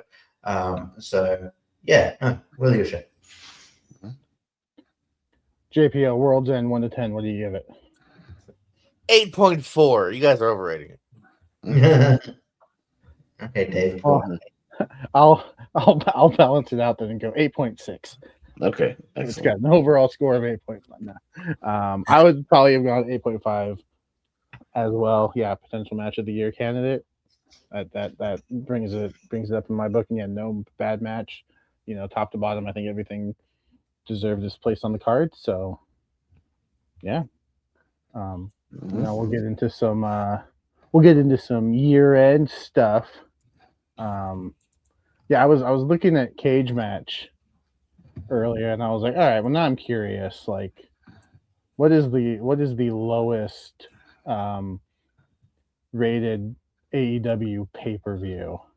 I'm curious. What do you guys think the lowest rated AEW pay-per-view of the year was? The one where it may or may not be the case, but the one where Christian cashed in and Moxley still beat him. The Cope versus Edge match. Was it Revolution? Was it Cope and Edge? Yeah. It was not Revolution. Revolution was one of the higher ones. It was Dynasty, which was at a 6.7. Yeah, but still a 6.7. So still, more. Yeah, your worst is still technically a thumbs up pay per view. Yeah. That ending was bad, but can't remember what show it was. Yeah. I think that might have been Revolution. It was one of the earlier pay per views. Yeah. The highest rated AEW pay per view was Double or Nothing. Does anybody want to guess what that was rated? Where they do 9.7. 9.82. It's sitting at a 9.47. The highest rated WWE pay per view, Elimination Chamber. Elimination Chamber, because that's what I voted for. Sitting at 7.3. 8.9. Okay, I'll go for them. They almost got into a 9. Their lowest, any guesses? 3.4 for, I don't know. The lowest, I reckon, is WrestlePalooza. Ooh, what? No, their lowest was Survivor Series with a 3.8. I can see that. So JPO, you were close to 3.4. It's a 3.8 on Cage Match. Because at least, don't forget, Palooza is saved by Cena versus Styles. Oh, no, that's Brocken. That was Crown Jewel, which got 3.2. It's saved. I'm fucking that up. It's saved by AJ and AJ's return. Yeah. I had a couple of. Well, Survivor Series, I think even we said was like, that was good, that was fine. Like, I don't think we said, I don't think there's one like great match on that, is there? Yeah. No, it was just a show. Didn't feel like a Survivor Series. No. Ever since they had it felt like Survivor Series. It feels like a shitty Survivor Series. Like it's fucking stagnant. Yeah. But, now with some more year end, we'll pass it over to JPO. Jordan, take away for the Markie Awards.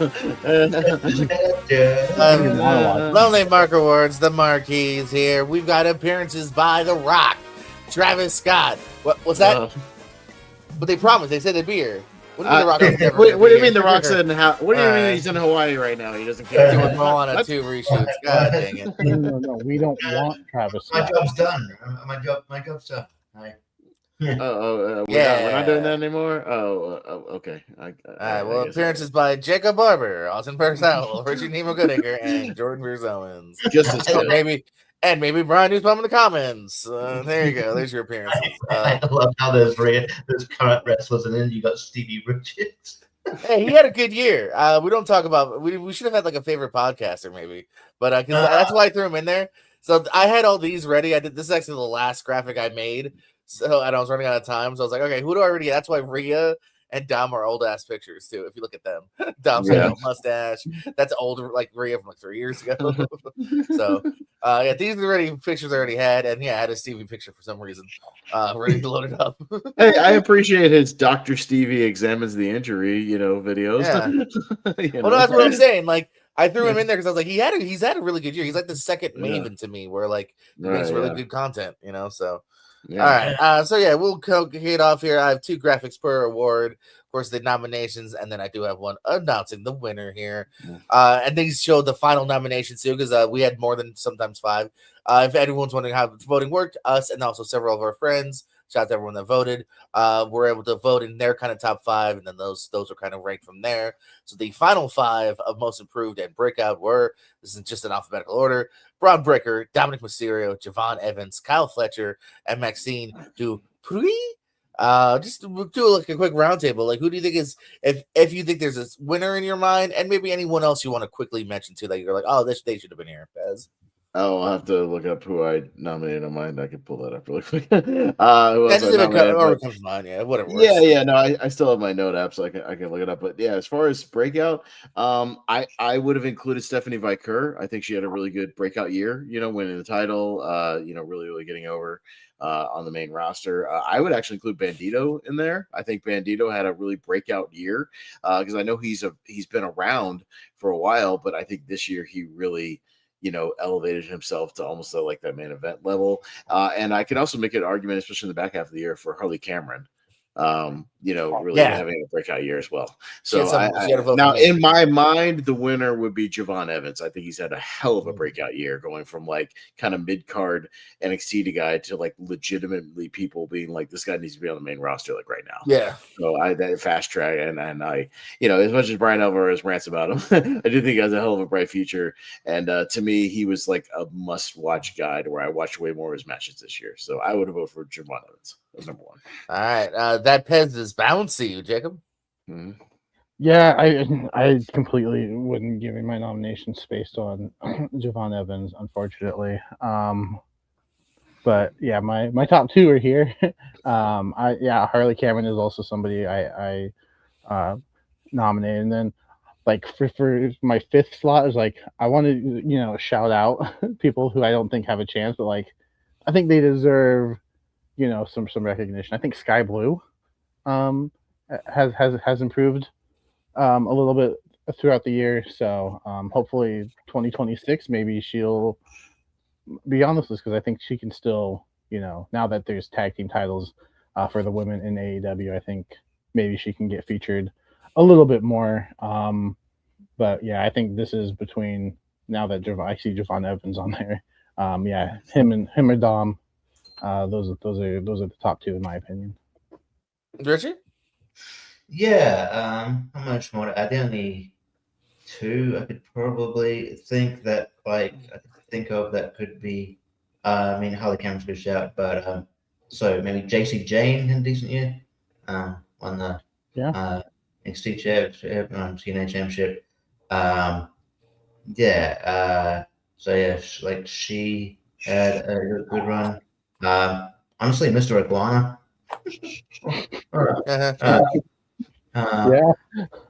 I mean, as far as like a new character that's kind of taking fire, I could get behind that. Sure. It's like him. I think it's a decent shout. And honestly, I mean, you could say what about the booking afterwards, but Mike Santana winning the, he did. I mean, you can say what about booking, but he did get himself to winning the title, and I think he's leveled up a bit. I think it's either Javon or Dominic. For me, the only other one I'll mention, I think Leon Slater, I think needs a shout out. He, from winning the TNA X-Division title, youngest champ there, to doing several WWE things. All right, so some good names. The person walking away with the award, I'm sure he's excited. It is that boy Bouncy. Javon Evans does indeed walk away with the breakout and improved rim, probably more so breakout. On the bottom, too, by the way, is the next 4 in order, too, in case you want to look at those as well. So Dominic, Kyle, Braun, and Maxine in that order. All right. Nice. Yeah, Javon Evans couldn't be here, so we will be accepting the award on his behalf. Yes. That might be a repeated thing. Best on the mic, your final That's the nominations only are time I'll do Hangman, that joke. Hangman, CM Punk, John Cena, Paul Heyman, Tony Storm, Jacob.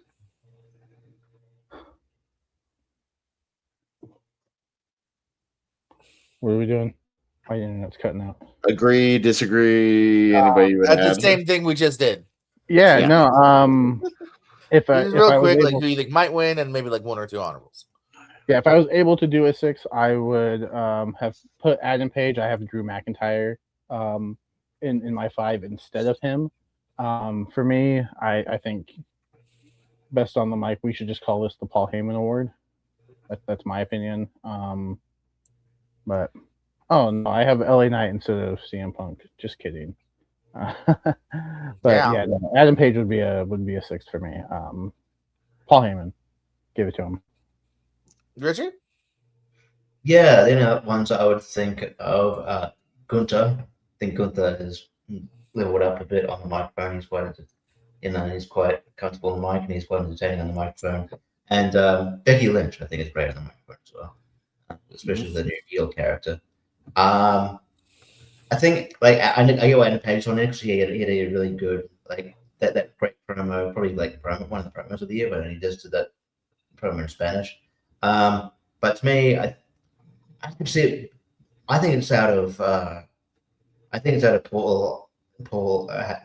it's out of. I would probably go Paul Heyman, but I think it's either out of Paul Heyman, CM Punk, or Tony Storm. To be honest, I think Tony Storm is always going to be up there. She's entertaining, but I think Paul Heyman. That's a play actually. Bez? This list is like almost identical to mine, so nothing really to add.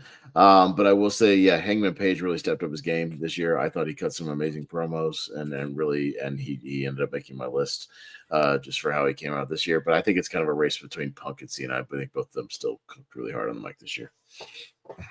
Yeah, the only other one I'll mention, I think, unfortunately, not unfortunately, because it's due to a good reason, no longer on TV. Naomi, I think, was having some real fun on the mic and was showing some good promise. Might have been forgotten about by some.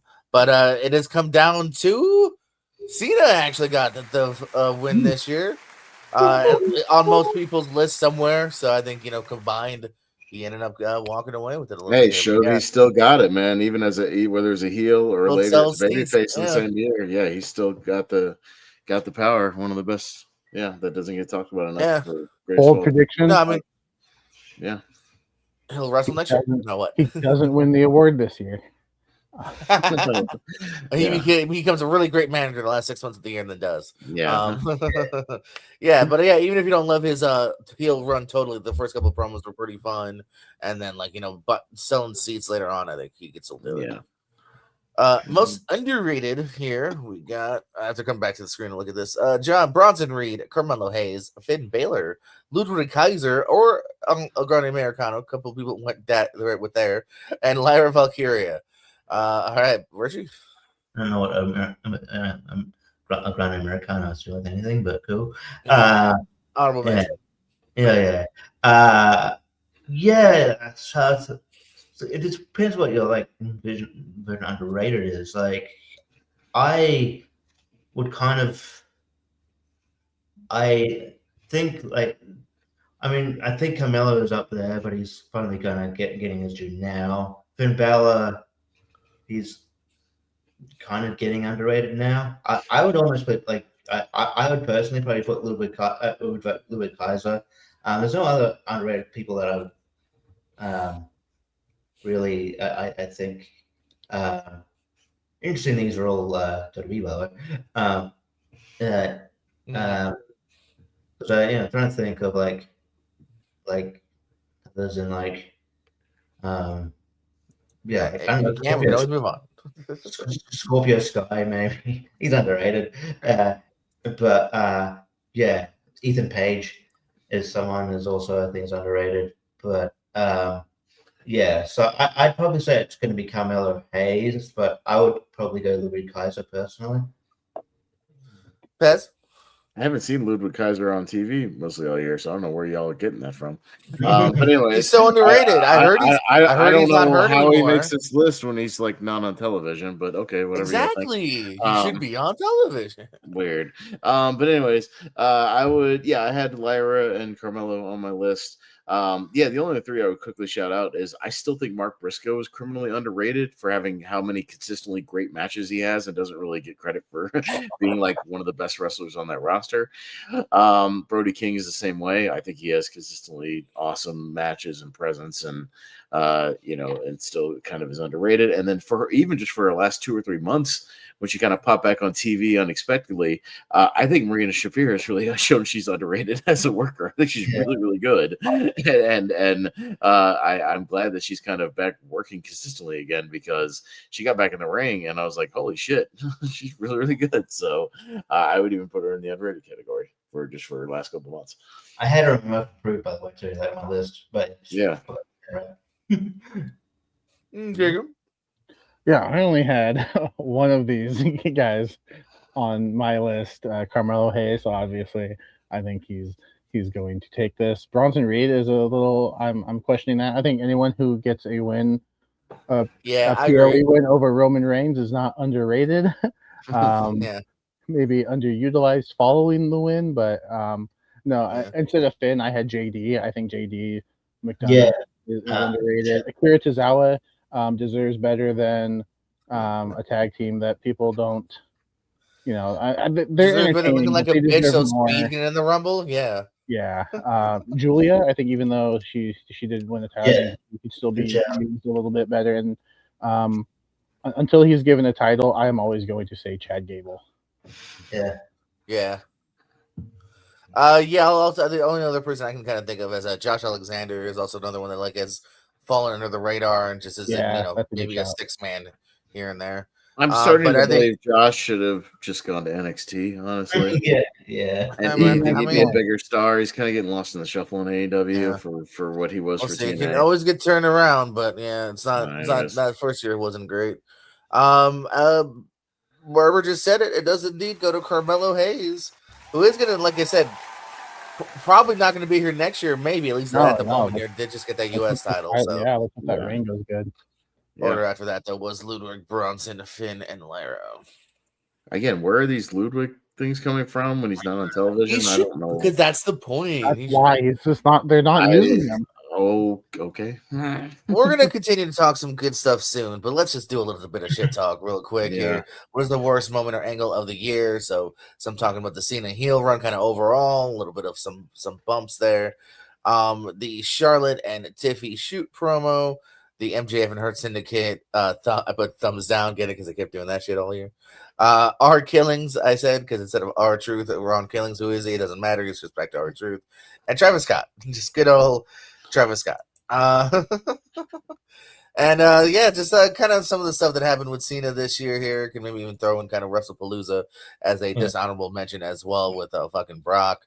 But just The Rock going away, Travis Scott being in there. Him just all of a sudden, I think, dropping it at SummerSlam and real quickly in a promo. Like, that's how it ends. Okay, we're just done. There was just a lot left to be desired. I don't think it's going to go down as the worst of all time, but definitely left to be desired. It was no NWO. It's so bizarre because the actual turn is amazing and was like pitch perfect, and then it was except for Travis Scott. Except for Travis Scott. I know. But as far as like Cena's performance, Rock's performance, all that was great. And then the follow up was just bizarre, and the Travis Scott stuff, even the follow up at WrestleMania, kind of ties into that, so it's kind of tied into that, but I think we're mostly referring to the Travis Scott WrestleMania nonsense. His stuff there. And the only thing I would have thrown in there, I don't know if anyone, was the first half of the year, the Death Rider still holding like the title hostage in the main event. I would have thrown in there just bad angles, and that led to like the Christian, Moxley stuff, things like that. So that's the only one I would have thrown in there. I think I disagree with this. I don't think the entire heel run is the worst, because I think just moments of it. Like I said, it's a mixed bag more so than worse. But Yeah, What could have been. I disagree. Like if we were just to keep it at like the biggest fumble, like yeah, I think it could have been handled better. Mm. But we still got some pretty great promos out of it. We got some decent matches out of it. The turn itself We didn't good. get good matches out of it. Actually, if you think about it, that's the other thing. The matches that were great this Kinda year was sucked. when he turned back babyface, Yeah. and he had the babyface match. Well, the good. Punk one. The Punk one was actually one good. was really good. And the R-Truth. I said the Orton one was Orton and Punk. Was was good. all right, true. Maybe the Mania matches would also. I think is what I'm hampering on. You're right. I do say I think there was more on the lesser side than on the good side. I will agree with that, but I don't think the whole thing. Like I don't think it deserves to be a worst moment. I think the Travis Scott thing is an abomination. The only other thing I had was Gunther tapping to Jey Uso. Like I think yes, lose the match, but tapping that quickly, like I think that was a terrible decision, and that just kind of left a bitter taste in my mouth for a good and to open the show with that, it's like okay, let's get something else going. It's like no, we're not. Night one's not getting any better. So what's promo time you got there on the fourth? Tiffany and Charlotte. Tiffany. I didn't necessarily hate that. I just thought it was a bit awkward. I didn't give any votes to that either. Like, there's definitely way worse than that, and it made me more intrigued in the match. It just made me laugh, like more than anything. Yeah, I didn't care. Yeah, but now people mention it. Yeah, the only other thing I would have put is MJF Jeff Jarrett thing that they dropped because Jeff Jarrett was going to have this like I'm going to go for the title, and then obviously Tony Khan was like, and second thought, no, you're not. And you're just going to be. I was at the Dynamite here in Asheville, North Carolina, where Jeff Jarrett cut a promo in Asheville, being like, "Who wants a Jeff Jarrett title run in 2025?" And like, I was like, "That ain't gonna happen." But yeah. All right. That was something. But I don't know. Not enough hate has gone to the truth thing. By the way, like that was.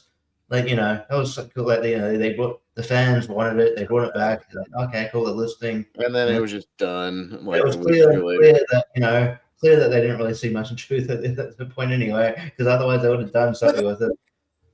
The thing that kills me with the R-Truth one was you can't even say like he dropped the ball or didn't work out. Like they didn't. No, you can give him the ball to drop it. It was a cool, like even on Raw the night after Saturday Night's main event did he return, like the first promo back or Money in the Bank rather, Money in the Bank where he returned, big pop, Raw, cool promo, cuts his hair, kind of does it again on SmackDown, a lot of intrigue. Put him in a feud with somebody, give him let him try after a US title or something, like something. They didn't even do that. Just all of a sudden he was goofy ass R-Truth. I'd WrestlePalooza talk about, hey, if you want to know how to find the ESPN app, here's how you do it. Like, goddamn, really? We gave up already? Okay, cool. Yeah, and then like this pay-per-view recently is just back to being goofy. With we made our money on the $40 t-shirts, and now even Palooza, like he was already done. He was R-Truth by Palooza time, Yeah, and he's just like, the thing he's doing this thing with the Miz. By the way, obviously now Joe Henry's doing stuff with the Miz. Putting the thing back. It's like, like every debuting wrestler on the main roster seems to do stuff with the Miz. He didn't stop. He debuted against Randy Orton, so this is his second. This was Stevie Angle, though. Yeah. Other things I'll quickly mention here. Maybe the Santana title run, ending that really abruptly after going on a hiatus. What run? Bothers me. Yeah. No defense. Not even an appearance technically, because they went on a hiatus. Yeah. And then then also just fucking wasting Brock Lesnar wasting a Cena final match with Brock Lesnar for a squash. Fuck that. Fuck Brock Lesnar. Get off my television. Promotion of the year. We got the Triple A having a bit of a breakup with WWE, AEW, NXT, TNA, WWE. Do we count NXT? Do this? People voted for it, so yeah. I mean, we can talk about that next year, but too late. Jacob? Yeah, I mean, there's this little indie promotion down in Florida called RPW that I think Thank you, Jacob, for the vote. Has put on some decent matches. They got some pretty big names for the year, so I think they deserve a shout. But yeah, I think top to bottom, when if you're looking for wrestling, you go AEW. I think AEW's just been knocking it out of the park with the in-ring work this year. I like the storylines a little better. WWE, they've kind of fallen off a little bit this year, but I do think they have better story and character work. But AEW, like like I said, top to bottom, every show there's like a match where you're like, oh my gosh, that was great. Richie. Yeah, like I feel like last year it was closer and more WWE, but now I think WWE fell off a bit with the creatively. I'm not in the ring; they're still a really talented roster, but creatively they've fallen off, and I think with greed as well. Honestly, TKO I think has made some questionable decisions, and I think AEW has climbed back a little bit. They've course corrected enough to. I think they've earned back some goodwill that they had when they started. So yeah, I think they've recovered quite well. But yeah, I'd go AEW, and I'd almost put like TNA ahead of WWE, but not. I would. Just because they had a good year with capping off getting a TV deal, but WWE, I would still put WWE ahead of them. But I think TNA does deserve shout out for having a good year. But yeah, AEW. Yeah, no, I think AEW takes this one just for the consistency of the wrestling, even with a few wonky, angles here and there. The wrestling has been pretty damn good this year. But I will give a shout out to AAA. I think they've had some really entertaining events this year, and I've consistently watched all of them that they put on YouTube. They've been really, really fun, entertaining shows, especially with the Spanish commentary. Very energetic, very entertaining. I've enjoyed it. So definitely a breakout promotion. Yeah, no, they're except for RPW. Jacob was right. Check them out. Big show January 9th. Yeah, the only other one I'll mention, and also a bit of an RIP to, was Defy Wrestling. They had some Deadlock Pro is what I meant to say actually. Deadlocked was a really good indie company while it lasted.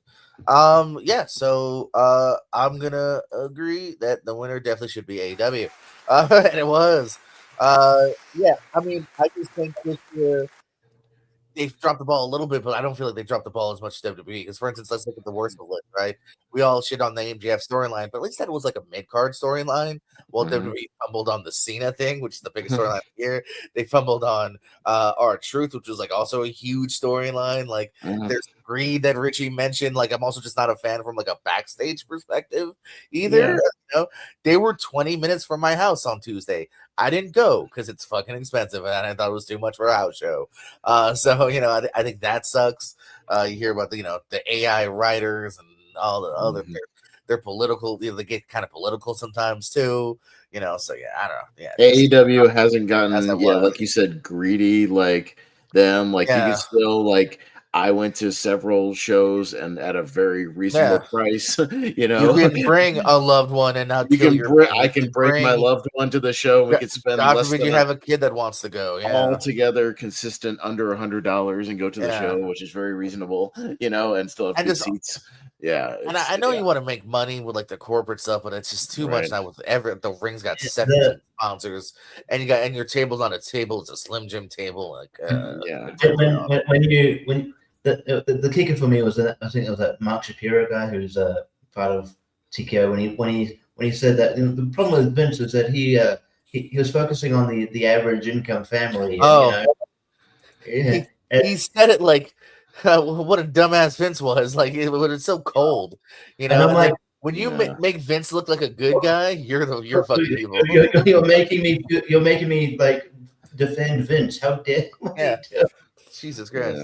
We got match of the year. People really enjoyed Page versus Moxley. That's from All In, I believe. AJ Styles versus John Cena from Crown Jewel. The triple threat from Mania between Bianca, Io, and Rhea. Cody versus John Cena, definitely not Mania, SummerSlam, and Sky versus Rhea Ripley from Evolution. Richie? this is hard to pin down. Yeah, I don't know any other heat match. The late contender would be Moxley Fletcher. Also, I think it was on NXT that Oberfemi, Druk, and Javon. That was a great match. And the match from Raw, which happened to Gunther and Solo Sikoa, was way better than it had any right to be. That match ruled. But yeah, this could go either way. Sports Illustrated voted for that triple threat. I know that much. Just because of the storyline perspective and how well it was done, I would go Adam Page versus Moxley, but I could also see it going. I could see it going. I could also see it going Io and Rhea. I think it's out of those two. So yeah, I would go Adam Page Moxley. Yeah. Beth? I think it's a race between Page and Moxley and the triple threat from Mania. I would side with the triple threat from Mania. That was my number one. I think that was about as perfect a triple threat as you could possibly put together. And the fact that the women, had their WrestleMania moment and put on probably the best triple threat, WrestleMania match since Triple H, Benoit, HBK, WrestleMania 20, really says something, just kind of a perfect storm of everything. So I think if I had to get down to it, that was my match of the year. Jacob. I think the triple threat was the best triple threat since the triple threat the night before. I thought the main event of night one was also really, really It was good. really good, but it was more of a storyline character triple threat than a wrestling triple threat to me. Very good, though. My number one isn't even here, and that's Will Ospreay and Kyle Fletcher, the steel cage. I thought that match was awesome. So if I had to pick one from this list, I do have I don't have Page and Moxley or Io and Rhea on my list. I also have Adam Page and Will Ospreay from Double or Nothing. I thought that match was absolutely fantastic. If I had to pick from here, personally, I'm going AJ and John. That was my number two. So out of these, it's the highest on my list. I thought that match just great.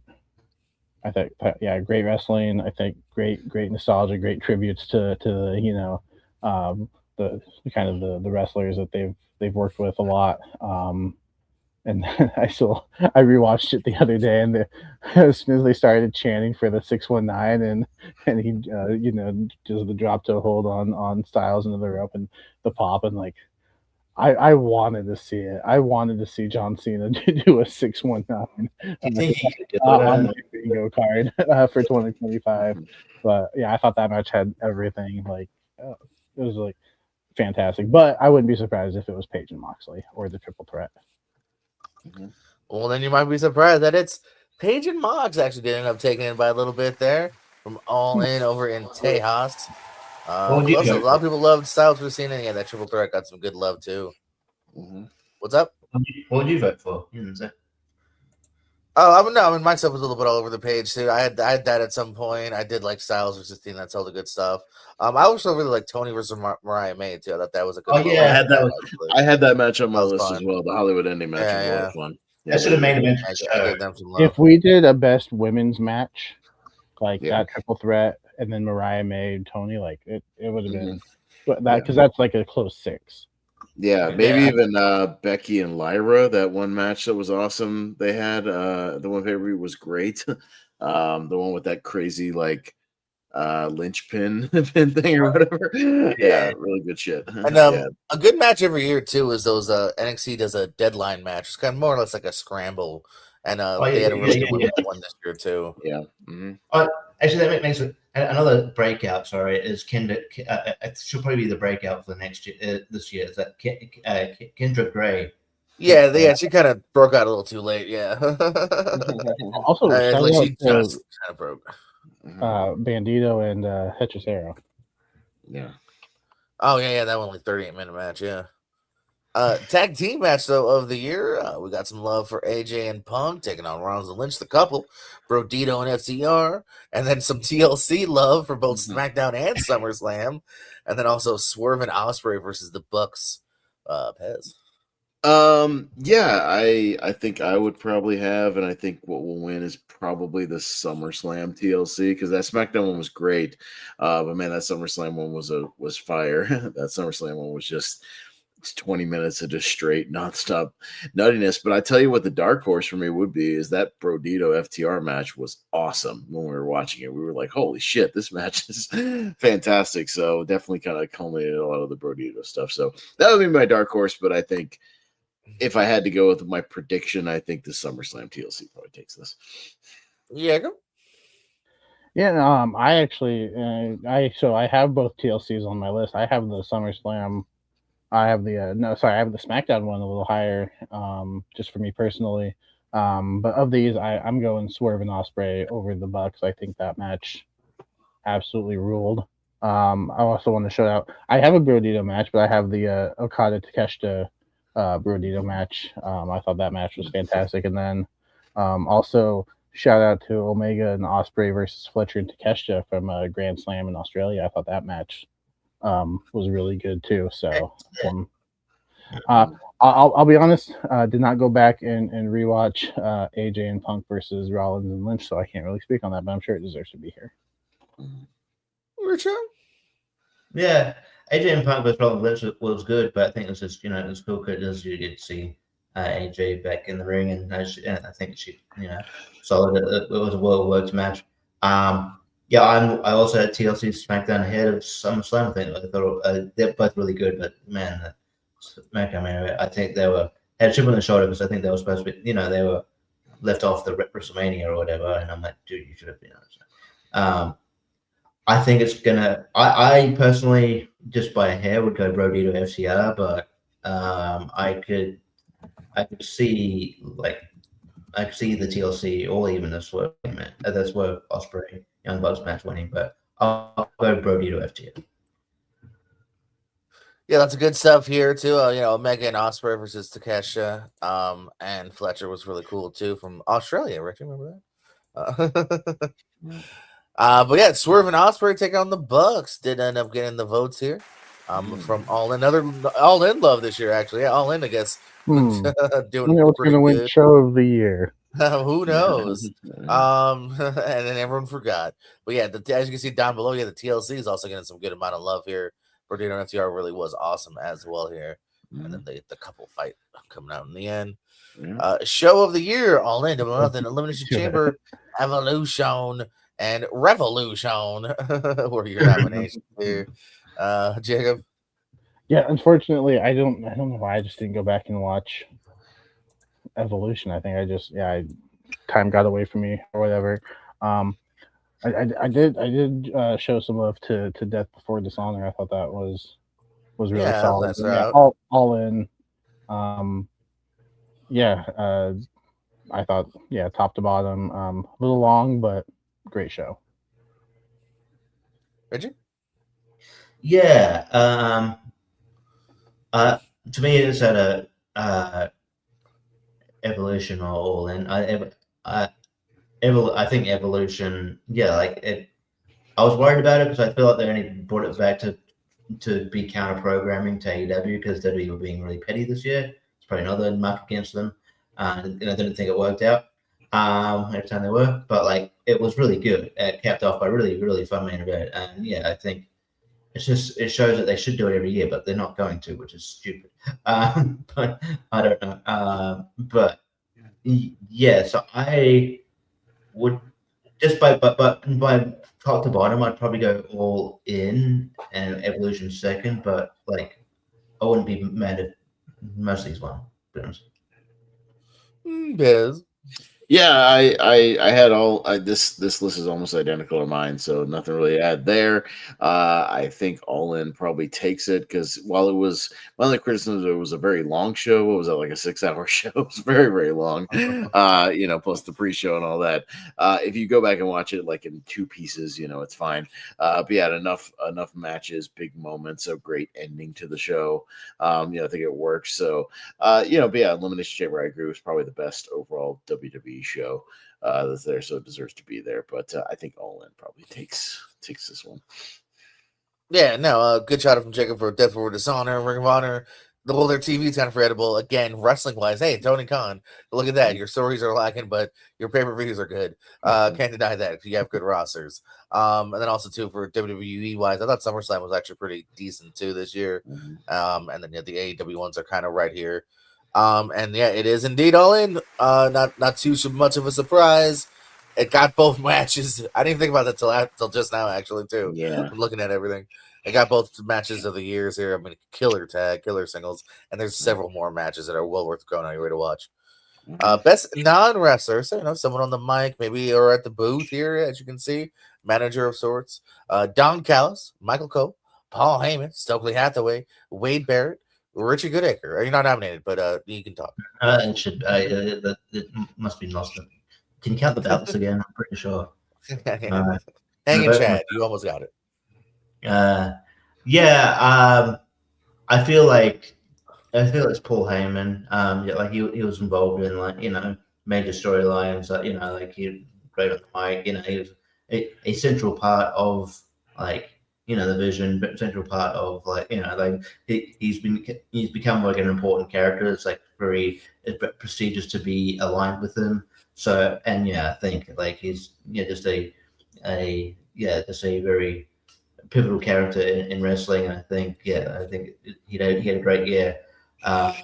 Maybe second Don Callis, but I did like Hathaway's. I did like Stokely's work today this year as well. He's quite entertaining and funny. He's got no hose, but I'm gonna go Paul Heyman. Bez. Yeah, I'd probably go Heyman just for his performances in the main events where it counts. He's always entertaining to watch. Especially the the WrestleMania stuff with Seth Rollins. The way that all kind of came together. So that would probably put it over. But I do think Don Callis is great, and he gets really good. I think he needs more promo time. They don't give him quite enough promo time that he needs. It's always like quick backstage promos. I think he needs more in-ring promos. They always give him these quick backstage segments. He needs more out there in front of the crowd promos because he gets the heat. So I wish they would give him more time on that. But he's also great when he steps into the announce booth for his matches. I think he's still great. He's always been one of my favorite commentators. So Don Callis would kind of be neck and neck with Paul for me, personally. Yeah, 4 out of these 5 are on my list. I did not have Stokely Hathaway. I had Bryan Danielson. I think him stepping into commentary, I really like what he adds when he's on the commentary table. And also a 6, I didn't add it, but I wanted to. Shout out RJ City. Oh yeah, I had him on the list. Damn it, you ruined my promo, Jacob, which is going to be there is one travesty on this list, and that is that RJ City. If you had voted for him, Jacob, I think he would have taken out number 5, because between me and Richie, I think we're the only one that showed him any love. They would have maybe taken out 5 if we had a couple more votes on him. Because I think RJ City on AEW and then podcasts, even a panel, he's entertaining.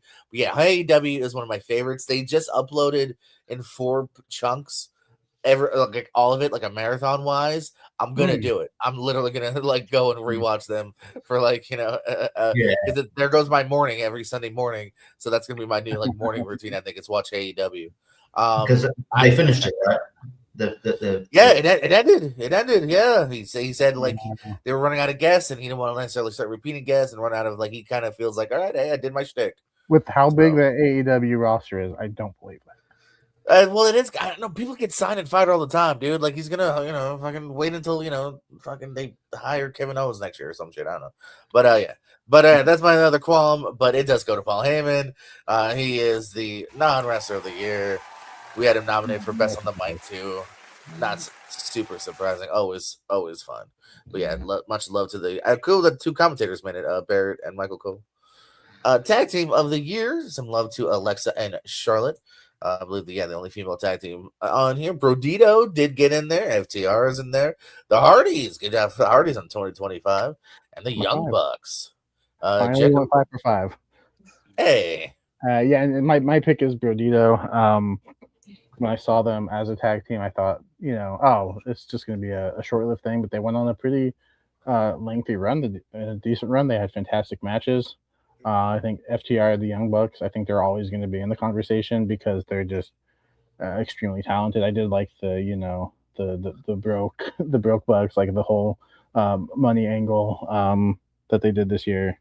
Hardys, I mean, they've been in the title scene in TNA, and then even the NXT stuff. Alexa and Charlotte, best women's team. I'm going Brodito though.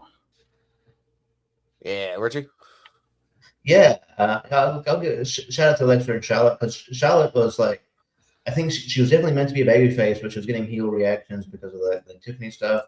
And yeah, I didn't realize they did just making them a tag team turned it right around for her, and then they're quite entertaining. That they work as a tag team, and yeah, I think it's worked. So shout out to them. FTR are always going to be on this list. They're one of the best tag teams. I think when it comes down to it, they're going to be one of the best tag teams of all time. I love that the Hardys have kind of gotten to a position where they're considered, because yeah, they had a good year, won the NXT titles, won the TNA titles, won the House of Glory tag titles, which is quite cool. But yeah, I think it's Brodito, because I think they came out of nowhere. We were like, oh yeah, they're just going to be a temporary tag team because Buddy Matthews got injured, and yeah, they ended up actually clicking really well. And yeah, like when they won the tag titles, like what? Okay, we'll see how long this goes, and it lasted longer than we thought, and they had banger matches. So I think it's Brodito for sure. What you got, Pez? No, I think it's a run between FTR and Brodito were at the top of my list. I think Brodito for a tag team that we all thought was just some kind of weird temporary thing until Buddy comes back. Is that he ever coming back? What the fuck is going on with you, Buddy? Jesus, it's been like almost a year since you've been out now. Like, because you stepped on your ankle wrong. Okay, but I mean, for a tag team, we thought, oh well, they just got two random guys to put them together, and they ended up being like one of the best things in AEW this year, which is really great and a great success story. So, no, shout out to them definitely. But FTR, has been on a hell of a run as this new heel run with Stokely. Like, probably shouldn't have worked, but it did work very, very well, and they still are having incredible matches. To me, it's a run between Brodito and FTR. Yeah, we're a month away from being a full year without Buddy Matthews. Yeah, it's February, he's gone.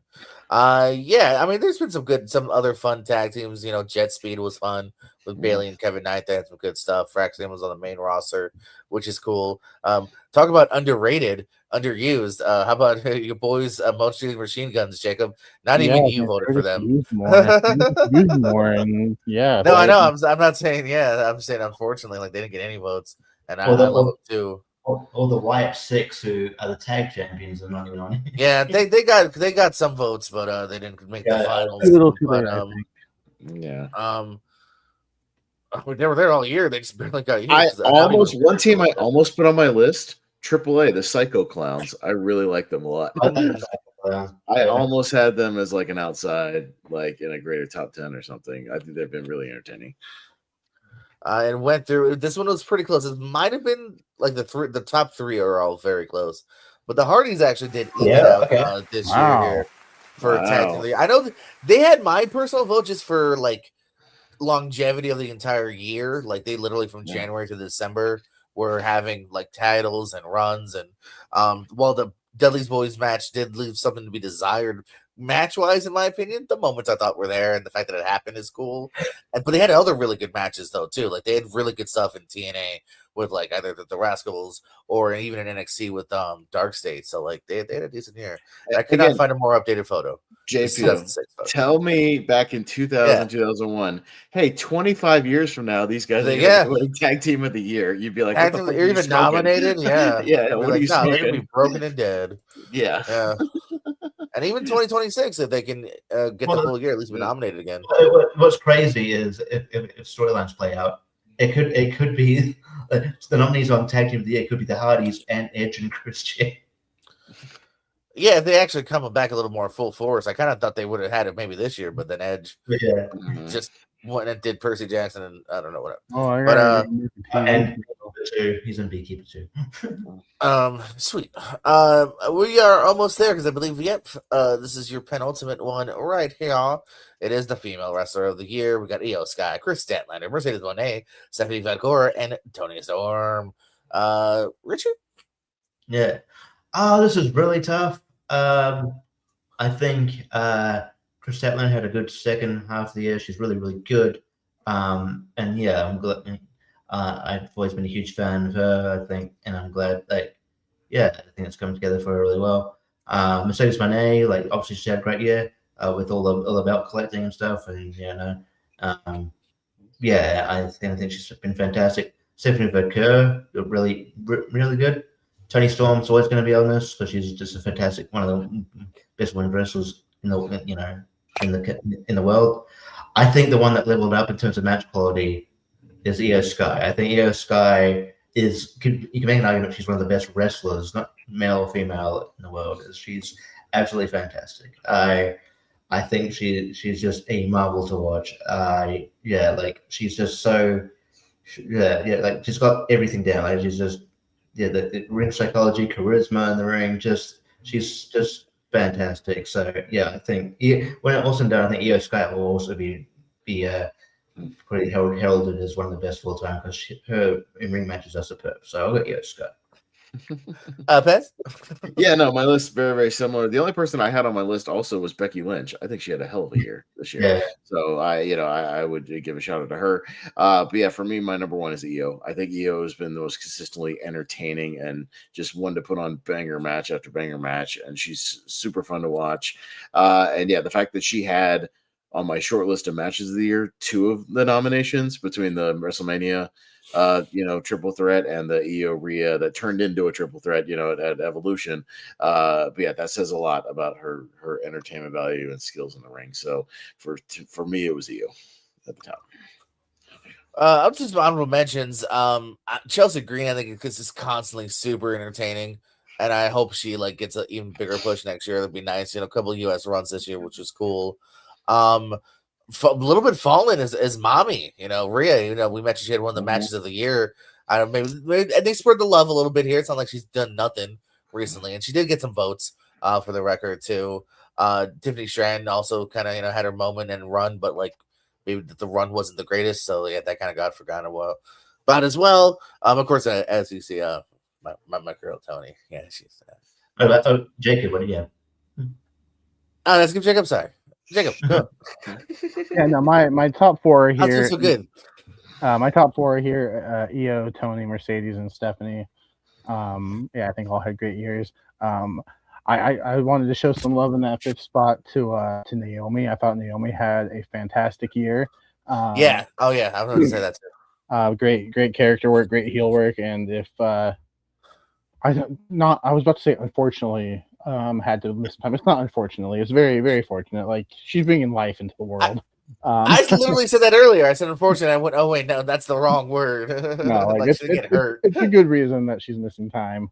But I can't imagine in a couple of years when she's back, she can hopefully just recapture the magic of the heel run. Everyone's different, but I wouldn't even rule out this year. It all depends on how much he wants to come back. But yeah, it's Io for me. Mm-hmm. I guess the other person on honorable, but I think she'll might have a bit of better year this year is Willow Nightingale. I think she'll have a better year this year just because she's double champ at the moment. But yeah. No, I mean she's great. I don't think she was a female of the year last year, but she is great and has potential to be that. And you mentioned JC Jane earlier too, by the way, killing it in NXT. Io Sky, get this thing. Take it away here. Might have been one of those Eric things. Yeah, you're right. You were a bit underwater before, but now you're right. I think it might depend on what page I'm on. Oops. Okay. Oh, well, let's get to it then. Wrestler of the year, the Hanger made it. Bandito made it. Shout out Bandito. Dominic Mysterio.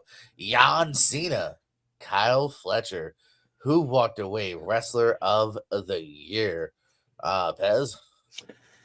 Yeah, no, I mean, a similar list to mine. I also had Moxley on there, especially for his back half. I think that dude works his ass off. Say what you will. Yeah, the storyline was not doing him a lot of favors early in the year, but he was consistently, working his tail off. And I think even Gunther, had a hell, every main event he was in was worth watching. But yeah, for me, my number one is Hangman. I think Hangman just had an amazing year. Yeah, with the championship run, he had incredible main event matches. With everybody, and really improved himself on the microphone. And yeah, really kind of carried himself as, the second run of him as a champion, as the top dog of AEW, I think was very successful. So yeah, my vote went to for number one went to Paige. Jacob. Yeah, I did not have John Cena on my list. I have my fifth spot was CM Punk. I thought CM Punk had a really good year. It'd be fun if John Cena won Wrestler of the Year and Worst Moment of the Year.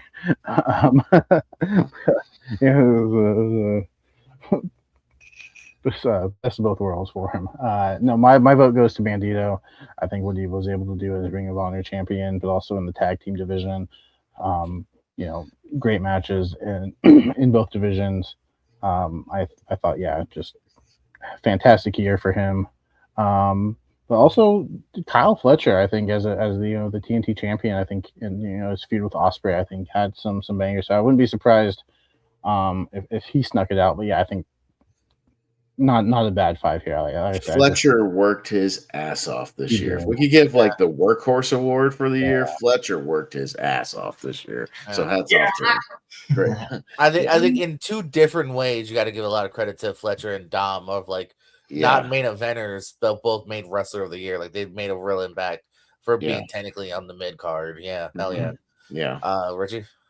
Yeah, I think Dom and Kyle have made impact in the sense that maybe at the start of the year, over last year, I wouldn't be like, oh, I could see them as world champions. But yeah, I could definitely see them both of them winning the main title at some point. And I think they could be credible champions. To me, John Cena is not one to think of, but it makes sense. The years built around him, and he had some banger matches, and he's proven that why he's one of the greatest of all time. But to me, it comes down to Hangman and Bandito. And I went with someone who just leveled up, and I think it's Bandito. I think he's just had, obviously as well as obviously the tag team with Brody King, but just the sheer his Ring of Honor title reign has been fantastic. His match with Hikaru and Takeshita has been fantastic. Another guy who's had a great year, I should probably shout out, is Takeshita. Won the IWGP Championship. My bold prediction: he wins this award next year. Yeah. And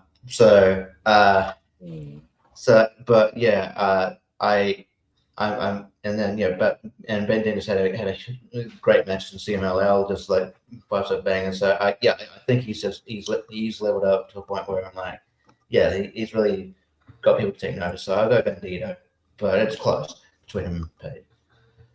Yeah, not too many. What else for me to mention? I thought Seth Rollins also had some really good stuff this year as well. I enjoyed him while he was around. I don't have anyone else to mention. Let's see who eked it out as the win. I thought everyone here had some great years. Fletcher, I think Cena still counts for sure.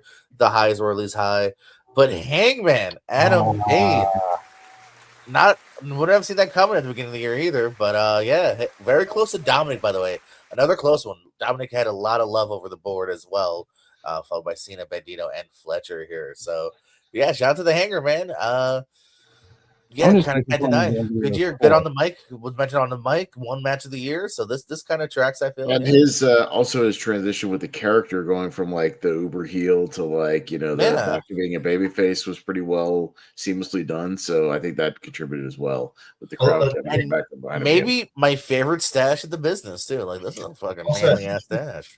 I mean, I mentioned before that my favorite promo is when I didn't realize he was bilingual. He knew Spanish. That whole promo he did in Spanish was amazing. I didn't know what he said half the time. But I mean, tried to translate it, but my God, that was impressive. And the crowd went nuts. I was like, man, this guy's a star. Yeah. All right. All right, well, that, ladies and gentlemen, was the 2025 Markie Awards. Join us here next year. Maybe Jacob won't be here, son of a bitch, but join at least maybe the rest of us. If we're still here, unless we fight and break up, I don't know. You'll see it. But thanks for saying. Thanks for watching. Yeah. Thanks for everyone that voted too. Appreciate your votes. Like I said, some were pretty close there. Some of those awards. AEW had an uphill battle too, because there's a couple of you WWE biased people out there. You can tell, they had no AEW nominations. So I think Even But that promotion of could the year be- was very close, and I was like, AEW definitely had a better year. They better But win. that could be a case of some of the people who don't get a chance to watch the AEW pay-per-views, to be honest, like Well, we do. that's what I'm saying. Yeah, I'm not even Yeah, necessarily yeah. saying like Yeah. they're blindly biased, but they are blindly because I think you can go out and find the AEW if you want. Right. I bet you have HBO Max. You can watch Dynamite. Brian to the next AEW. But I consistently said when we do our watch parties, like I've never this year at all, even with one or two of the ones that had kind of bad endings, I never felt ripped off plunking down the money for it. We've always had a good time, watching those and gotten the wrestling money's worth, out of it. So I've for always sure. felt good about it. As a company in front of the camera and behind the camera, they just what a difference a year makes. Because I feel like a couple years ago, I think we were singing the WWE's praises. Like AEW was kind of like, Jesus, Punk's having brawls backstage, and all these people are quitting and like disappearing. Miro and then now it's just like, oh man, no, now you got WWE dropping the ball. Hey, whatever, they're missing Miro and Aleister Black in a way, kind of half the time. Yeah, definitely. Yeah, those were our awards, and we'll keep it. We'll mail those out to you guys. Hangman, look for it in the page, in the mail rather. Your page, look for it in the mail. Yeah, you guys did buy real awards, right? Somebody here, did someone make a real? Yeah, I've got statues in the closet. It's right off camera. Yeah. You're my third favorite page behind Ethan Page and Page. Who knows? I think another Rumble participant might very well be Paige. Could be Paige, right? Yeah, she did have an appearance recently with her. She never said she was retired. She said, and then she did. I did report here that she did say like 2026. I'll be back in some way. So, hey, when we do those Royal Rumble predictions, if you want to predict those surprise entrants, there you go. Zack Ryder. Scott Steiner. It's so hurt and old, Ben. Let it go. It's not happening. I'll never give it up. He's gonna face off with Braun eventually. He's not. He's still working. He's not though. I've also proven that. Yeah. Well, next week. Jacob, do you want to are you here next week? Or are you done now, or how's this working? I am not here next week. Oh, but I'm saying, are you done now, or? I am done. All right. Well, do you want to say your goodbyes, you son of a bitch? Speech. No, I don't want to. I could do the funny joke and cut you off and cut the show off in the middle of your speech. I could do that. I was going to say, let's show a highlight reel like Cena, then he won't say anything. Leave your shoes in the middle of the camera. Yeah. Step away. Just leave your hat right there, and I'll wrap the show up. Yeah. No, let's do that. No, it's been fun. I enjoy talking wrestling. I enjoy doing this. The different the games that we do, the drafts, the retro shows, the discussions that we're able to have, I think are all, very fun. I'll pop up time if you'll have me, but comedy has become a big part of my life, and it's something that I want to focus on and hopefully continue to grow. And this is just want to put my focus on that. And Thursdays there's just a very a lot of opportunities for stage time and stuff. So just kind of taking a stab at it, and if it doesn't work, maybe I'll be like Aleister Black and come back. Yeah, it will be a second option. Yeah. No, it's been real. It's been fun. I'm sure they're still gonna have a lot of great shows and fun discussions. And there's nothing to say. There's nothing to say. You can't still join us for the pay-per-view watch-alongs and whatnot and hang out with us. You know what I mean? You're always. Well, he's still our friend. We're not I know. That's what I'm saying. Always welcome. They can't kick me out. I just spun the wheel. You're not in the ASAT tournament. Yeah, you're the admin on that page, so you can't. Yeah, we can't kick you out of that. Kick me out of that. This is gonna start a new one. I'm like, they've been silent for 3 months. I don't know what's going on. Yeah. I mean, yeah, it is technically very easy to start a new one, but no, we won't. As long as you don't care. As long as you don't care that we're blowing up your stuff sometimes. I'll just mute the chat if it gets too much. We're usually not too bad in that chat. Nah. No. It's not the movie hero network chat. I don't clickbait you guys in the Stop chat. clickbaiting us, Ross. Guys, I saw the craziest match the other day from 1982. Oh my god, you will never believe who's in it. Yeah. You would not believe the promo I just watched from 10 years ago. Do you guys hear what Hulk Hogan said? And then I know I'll just leave it for a day and let you just sit there and wait, and then I'll never tell. Then I'll answer another question. Yeah, I'll just ask another question. But yeah, JPO, you mentioned the ASAT tournament. What else do you got going on? yeah, that's gonna be the biggest thing now for a little bit here. But no, I mean it is the new year. It's a lot of stuff will be popping up in the new year. We'll probably do like a 2026 trivias for both wrestling and movies. So that'll be coming up as well. Might have to hit up some people do some title defenses. It's the new month, so yeah, just a lot of that. January 9th, pro wrestling is return to Fort Myers. Real pro wrestling. We got a hell of a card here. The FIP World Title. The title has been defended by Bryan Danielson, Seth Rollins, the Homicide, Trent Beretta, Austin Theory. That will be on the line here. August Artois will be defending against who? Maybe an former MLW superstar. What? We'll be there to find out. Wink. Yeah, so much more. It's gonna be a lot of fun. Yeah, Richie.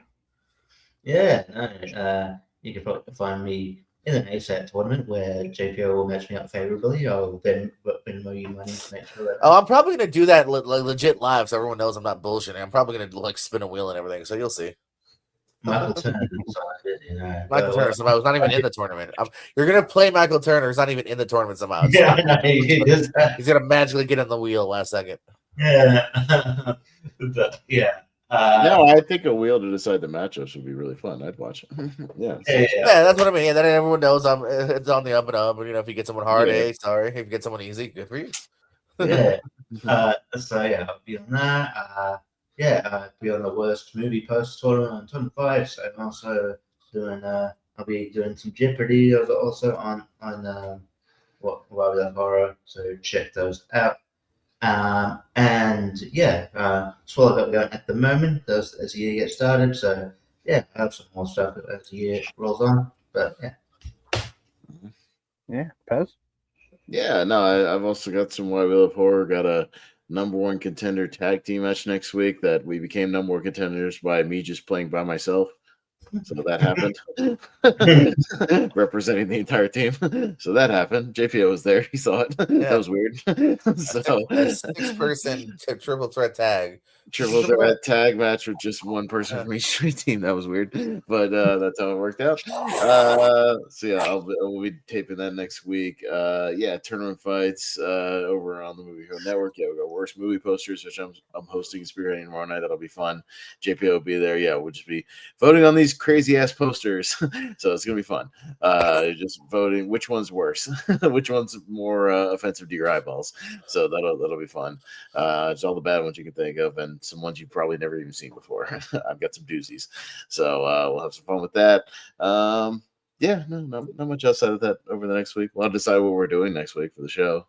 We're just doing like news and stuff. I don't know. We can probably add something fun. Maybe we can think about it. Figure it out. So I still got plenty of tag things or female things. That's true. Yeah, we could always do another jump back into the rankings because when we do the rankings again, what we did pre to the 2000s tag teams will be tough. Yeah, that'll be. Yeah, but at least easy that like we definitely have like knowledge and plenty to choose from. Oh, for sure. So yeah, if you want to do that, what are you doing Thursday? Do you want to be on? I was about to say that. I've got plans already. Sorry. Guys. Do you want to unretire this quickly? That's fine. No, I'm sure JPO can find us. Do a Mick Foley in the year 2000. Have the great cage match and No Way Out, and then go, hey, but we got a Mania spot for you. All right. All right. Which is meant to be Jericho. I don't know why. But I'm not going to be happy about it. No, if we do that, JPO, I'm sure can reach out to some people. We'll find us some. We got plenty of options. We got options. Even if you do, you got 3, so there won't be any ties. That's true. That's true. We But could. do what you want. I'm not telling you how to run We'll figure it out. Yeah, don't tell me how to run my show, Jacob. Oh, What's that's wrong right. with Because technically, we'll need 2 more in order to really make it. you? Yeah, the 5 Yeah. person rank them. Which is still very, I'm sure, possible. What's possible? Yeah. Oh yeah. Yeah. So Yeah. come back next week and watch whatever they're doing. And if you're in the Tacoma area on Monday, come watch me do comedy. Hey, you know what? Oh no, Comedy. I'm not in Tacoma on Monday. Oh, I thought I might be. Check me out on Facebook. I'm gonna start posting some more clips. So check those out. But yeah, so until next time, keep being lonely. I miss you, Jake. I'm sorry, Jacob.